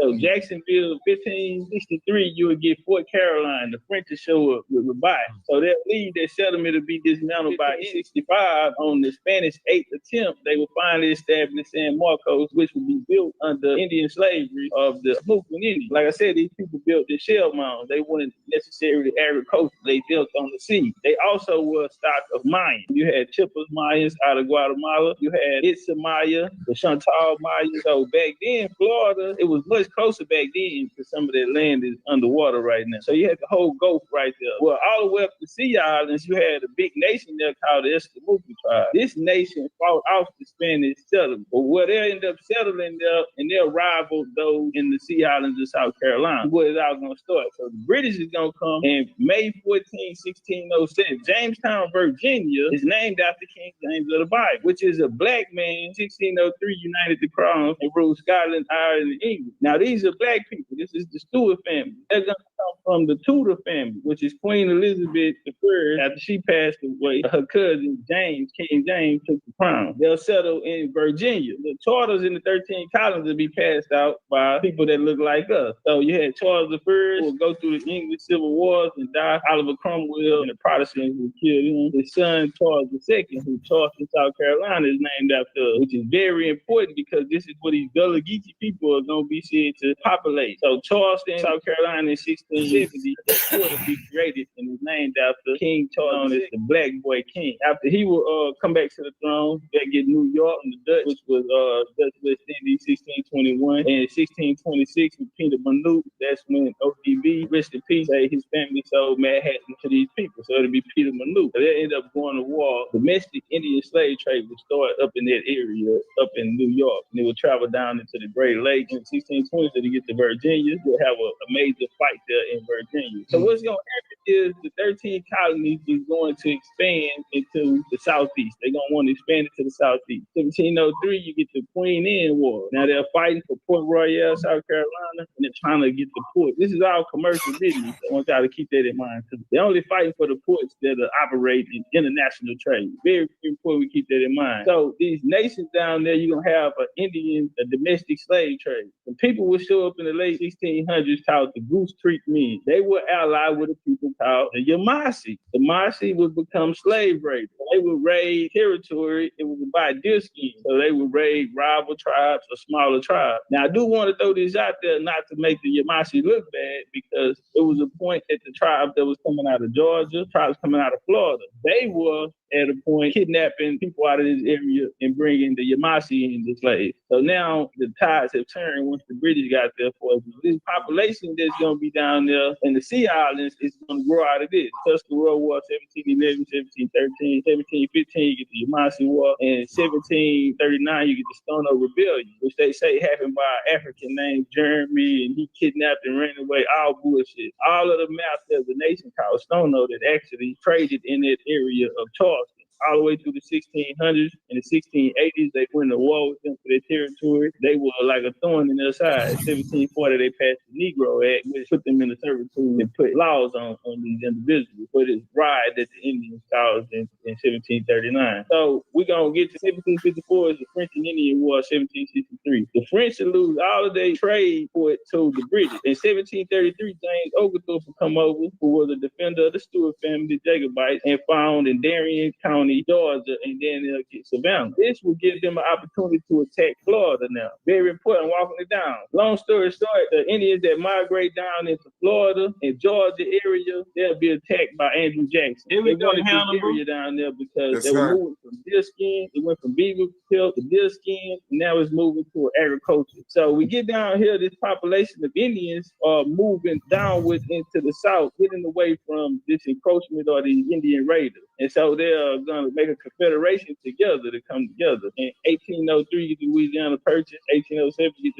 get the First Creek Civil War down there. You had the Red Stick War first, that's the Creek. And then 1815, you got Fort Mill, Horseshoe Bend, and you had Fort Jackson. Those that lost in Georgia and Fort Jackson went to Florida in 1816, they became what's called the Seminole Indians. So you have these people that came and amalgamated together, different nations that was there, who was going to fight off this newly United States 13 colonies who looked to expand. And so they wanted to come down and control the resources. Now let's fast forward. Let's get into the real information. The first person to ever mention a Gullah Geechee was a guy by the name of John Bennett, a white boy. He was an American author who was best known for children's books. He wrote and illustrated some, especially drawing from the Gullah culture. He is considered to be the leading figure of the Charleston Renaissance. The next time we hear what is popular for, later they'll call him Gullah Geechee. Now you have the Ogeechee River down there, which the name Geechee actually derives from. So it's not coming from Africa. They said it comes from Angola. That theory came from a fiction book wrote by a white woman named Julia Peterkin. This is going to be created in the 20th century when they're going to start Africanizing things. Now, with the Gullah Geechee, you're going to have a program that's going to come through called eugenics. Now, the eugenics program is going to have an offspring program that's going to fund a guy named Franz Boas, who's the father of anthropology in America. Franz Boas is going to have his student is going to be a guy by the name of Melville Herskovich. He's the father of African studies. Okay, he's a white who's the father of African studies. I want people to understand this here. It wasn't a black man that came and told you that you had a culture and your culture was Africa. It was this guy. So at the time you had philanthropists come out. So you had the Peabody, starting with the Peabody. After the Civil War and the Reconstruction era, they're going to get together with these bankers and they're going to take over the Collegiate Institute. They're going to get all of these teachers on the payroll so much to the Senate had to step in and make everyone open up the files to see who was on payroll. Because what they did was came in and reconstructed history. So you had Rockefeller create the University of Chicago. A lot of quote unquote black leaders will go through the University of Chicago, where they basically went in there and reconstructed history. And this is what Afrocentrism comes. And so now this history, this lost history of the black man, this is where we're gonna start getting all of this history from. This Africanized history from Africa, the slave stories and all of these, such as the Gullah Geechee, right? Now Melville Herskovich is gonna have a student by the name of Lorenzo Dalturn. He's gonna be known as the father of the Gullah Geechee. He's gonna go around to collect data in different areas on these people. Now he said he heard a Christian song called the Word Shout Song. And he said this is the connection that he made and said that the language that he heard from the people in the Sea Island is the same as the people in Africa. Now before he died, he didn't make it. What had to happen was a white boy had to come. Joseph Apollo. He's gonna come back in the 80s and say that he's deciphered it and he's figured out the missing piece that Lorenzo Dalturn and Melville Herskovich was missing because they was using the Christian hymn. In the 90s, this is who they're gonna give it to. So your Gullah Geechee, I'm sorry, these are the founders of your Gullah Geechee, white folks. And it's not a problem with it, but they Africanized the story that was really happened to the indigenous people here.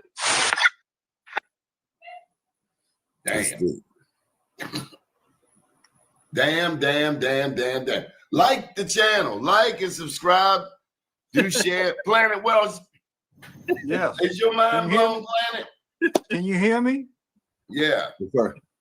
Okay, because I didn't know, because I was trying to talk a lot of times and, you know, whatever. But first, Chief Topcatz, hey, I feel you, yo. I said that earlier. Okay, I got love for you. All right. You know,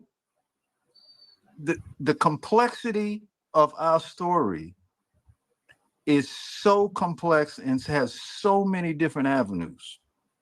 So many different avenues, you know?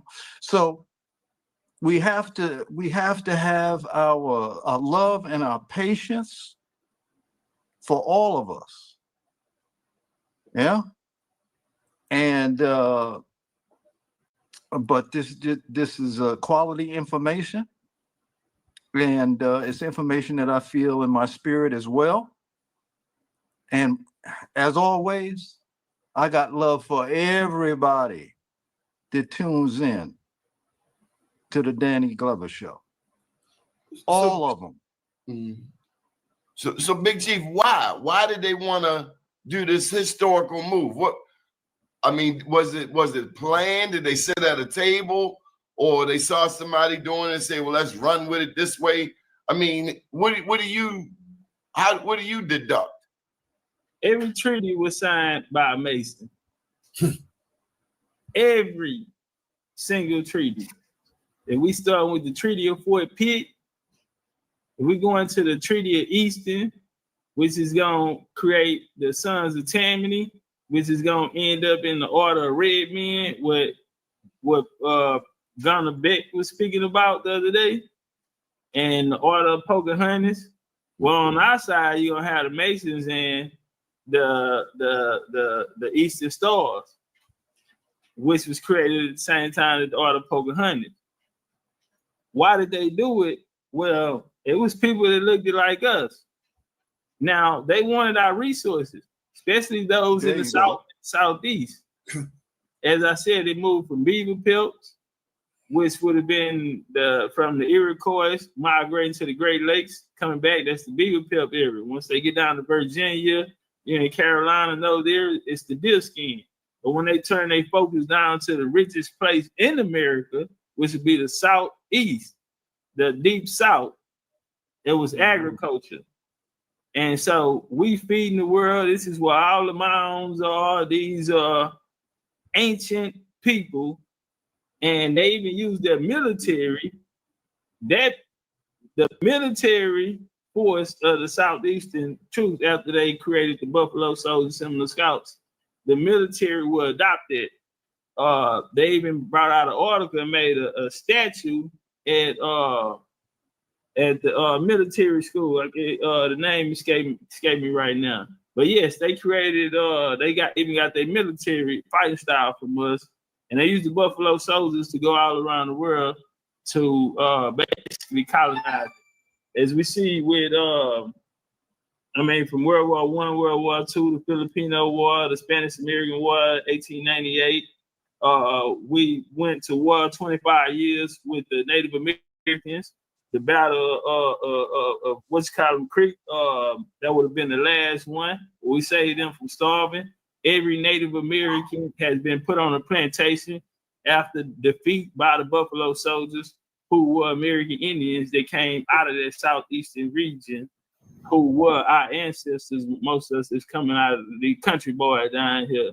Yeah, they took us around the world, to World War I, World War II, the Korean War, Vietnam. My grandfather's fought in all of those. My dad fought in Desert Storm. So I got a goofy question for you. I see it written on the comments, American. Is that what the word is? American, American? Or they just playing with Puerto Rican and the rest of the... Nah, it's I see a lot of people, they have a lot of different names. Me, I don't really get into that. But you know, I want to say something right quick. Yes, sir. And man, boy, you're a cold piece, man, with the receipts, man. Appreciate you. And you know, like I was saying initially, Donnie, people look towards Africa for these resources that we are using for the technology that's in play right now. But we have resources right here in America. And like I said, the Mother Earth over here is hiding these resources from these invaders right now. And some of the gold and some of these other resources that they're looking for, man, we got so many mounds and pyramids right here that it'll take another millennium for them to even try to get to 1/4 of them. You see what I'm saying? And if you pull that picture up right there, I remember I was looking at a show and the brother was saying, well, you know, that the Africans came on slave ships to Virginia, and that was the bottom line. Well, here's a pyramid right here in Petersburg, Virginia, that predates any so-called African slave ships, and that right here to the left is the river that it sits on. So now y'all can see how big this pyramid right there in Petersburg is, and I got some more, you know, that I have to actually pull them particular ones up, but who knows, man, what's in the majority of these joints, man.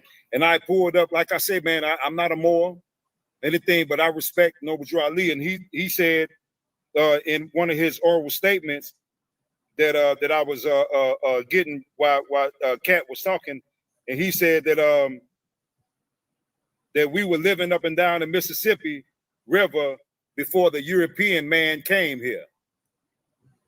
So now we're indigenous to this land, man, but I guess it's just gonna take some people longer than others to realize that. But I think that some of us that are from Africa, we might feel that in our bones, but I don't feel that in my bones, man. I feel my connection here, right here on Turtle Island.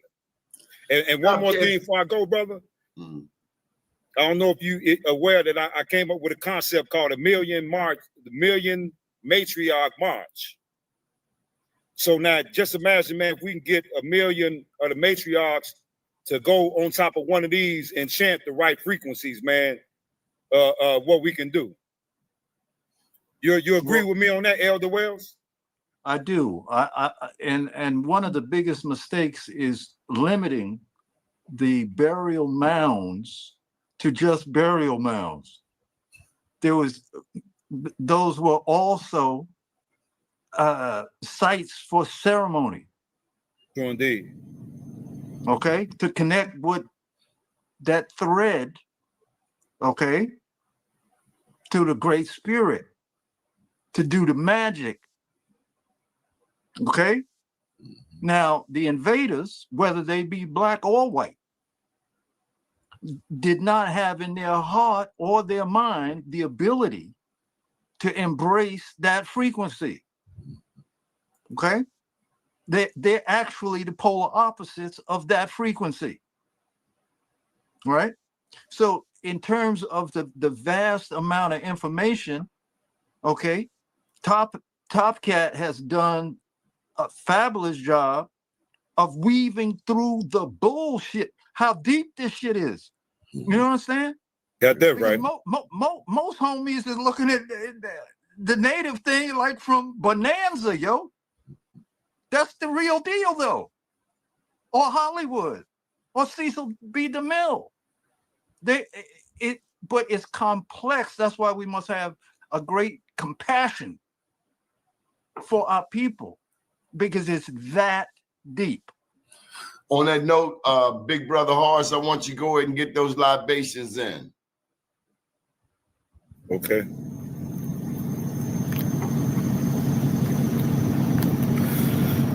All right. Here we go. I'm gonna start off with. Here we go.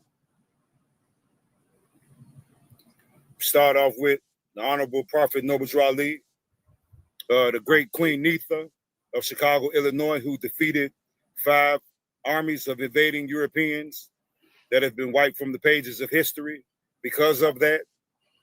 The Most Honorable Empress Vadayasi, the Honorable Elijah Muhammad, Malcolm X, Dr. Khalid Abdul Muhammad, Dr. Delbert Blair, the Honorable Taj Tariq Bey and Dr. G, the Honorable Dr. Claude Anderson, Chief Redbird, Chief Warhorse, Dr. Francis C. Wilson, Dr. Arikana, Sister Shahrazad Ali, Mama T, Vicky Dillard, Sister Myra, Joy DeGroot, Patrice Lumumba, Professor P.L.O. Lumumba, C. Freeman L., Dr. Martin Luther King, Dr. Malachi Z. York, for sure, O'Malley, Yashatila, Julius Malema, President Ibrahim Traore, the beloved brother Bobby Hemmett, the Honorable Reverend Phil Valentine, Nellie Fuller, Fred Hampton, Honorable Louis Farrakhan, Anthony Browder, Dr. Coleman, Booker T. Coleman, Professor James Small, Rod Hayes, Steve Coakley, Billy Carson, 19 Keys, Dane Calloway, Karimo Ahua, Reza Islam, the legendary Topcatz, Dr. Sebi, Leila O Africa, Yaki Awakening, King Randall, Magic 363, the brother Donnie Glover for providing us with this platform to reach our people. The Honorable Planet Wells, the beloved brother Hannibal James, and to all our viewers who are here and on our team, and also the young, wise, and intelligent brother Mafia Shakur. Yes, sir. And Horace Lee the Fourth. Appreciate that, brothers. Appreciate it. Yes, sir. Yes, sir. Topcatz, you get the final word, man. All right. I want to do it like this here. Instead of talking, I just want to show it. Just show me screen real quick. I'm be real fast like Flash. Now I know you from Houston. Now you don't do fast. Now I'm gonna do fast like Flash. We're gonna be in and out. So I just want to show. I don't want to be redundant, Topcat, but I got big love for you, my brother. Yes, sir. Appreciate you, Elder. So right here, I'm gonna mute it, and these are the things that we do. This is about to be our 19th trip. Right here, we standing on top of Etowah Mounds, or what they call the Field of Reeds. This is the most place that they found the most artifacts out of the excavations. You look around, yeah, we all over. Hold on, I'm gonna bounce from there. That's Carterville, Georgia. Yes, sir, Carterville, Etowah. We had a mansion party that later that night. Right here, this is me and Tula, where they had the great pyramid. So you spoke about Phoenician, got a lot of that. These the old ball courts or whatever. Then we got them in Holcomb, and also that they coming out of Utah actually. These people.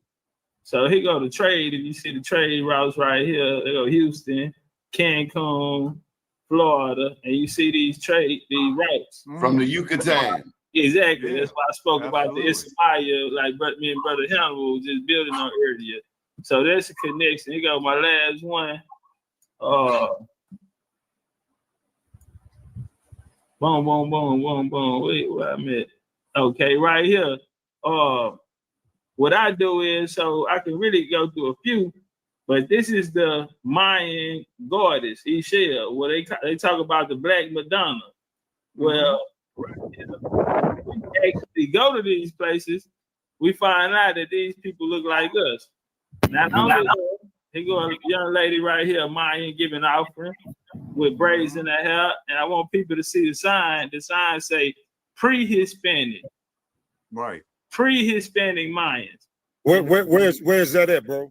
This is the Morales. Yeah, right here on the sign said when is Morales. And these are the figures. This is the mother of the Jaguar goddess. You see they dropping Jaguars down there. But we take these trips, pyramid trips. We had 2 of them. We've been on 19. We've been to Serpent Mound. We've been to Montezuma Castle. We've been to the Grand Canyon. Montezuma was black, right? Exactly. You know what? I went down to Mexico City. The picture everyone shows him standing in front of, I actually entered that building. In there, they have 3. When the Spanish got here, De La Casa wrote back and said that it was 3 figures who the Christians called Jesus Christ. But they had 3 original figures already in America when they got here. I went to Mexico City, and that place Montezuma is painted in front of. I entered it. You can't have a camera, but I got it in, and I went and recorded that black Jesus hanging on a tree. In the book of Acts, they said Jesus hung from a tree. Well, in Acts 5:30. There you go. Hunter Pooh is the Mayan god that said he hung on a tree. So they was gonna have a rival with them. The brother spoke about the matriarchal gathering. This is us gathering on Stone Mountain. This is Billy Carson, Rich. Yeah, I saw that one. I saw that one. This is that's powerful, man. This is what we want to do. This is what we want to bring back. We want to bring this. The Black Indian himself. Welcome, legendary Yeah, we want to bring these type of things to life. You know what I'm saying? Have more of these gatherings like this here, and this gonna raise the consciousness and the imagery, what the people are seeing. Brother Rich just dropped a short film on Empire 363. If y'all haven't saw that, y'all go check that out. I sent it to everybody. Okay, Planet. Yeah, so that was pretty dope. And then we have a larger one coming. So I think January or February we'll all meet up in Atlanta and we'll watch. We're gonna try to bring out everybody, and we're gonna watch the whole movie, just the bus. But we want to bring other minds and creators and people to tell these stories that they actually can tell the stories that happen, and we can put it in imagery so the people can see it. And so I leave with this here, man. Genealogy is the highest form of spirituality, because it allows you to worship that in which you come from. It's the only thing that allows you to worship that in which you come from, what you're made up for. You wouldn't be here without. As we look through our genealogy, we become historians. We find out we become my story, and I'm sorry, instead of his story. The knowledge of the world is good to know, but knowledge itself is the greatest tool or the greatest gift that anyone can receive. And it can be unlocked through genealogy, tracing your steps, finding out who you are, where you are, your contributions. And I think that'll make you a better person. And if we could put that in the minds of the people and the minds of the children, I think we'll have a better world in 100 years. Appreciate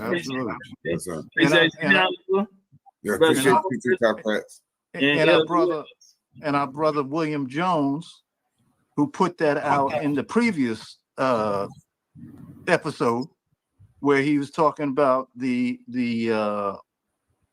beauty and the grace of our stories.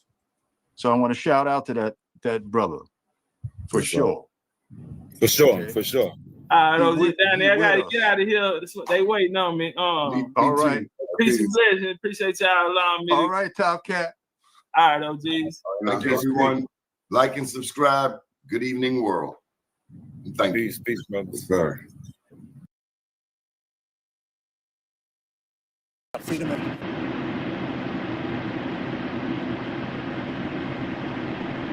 Hey, man, I love y'all. Appreciate y'all watching the bill, man. You can too lose, stay confused.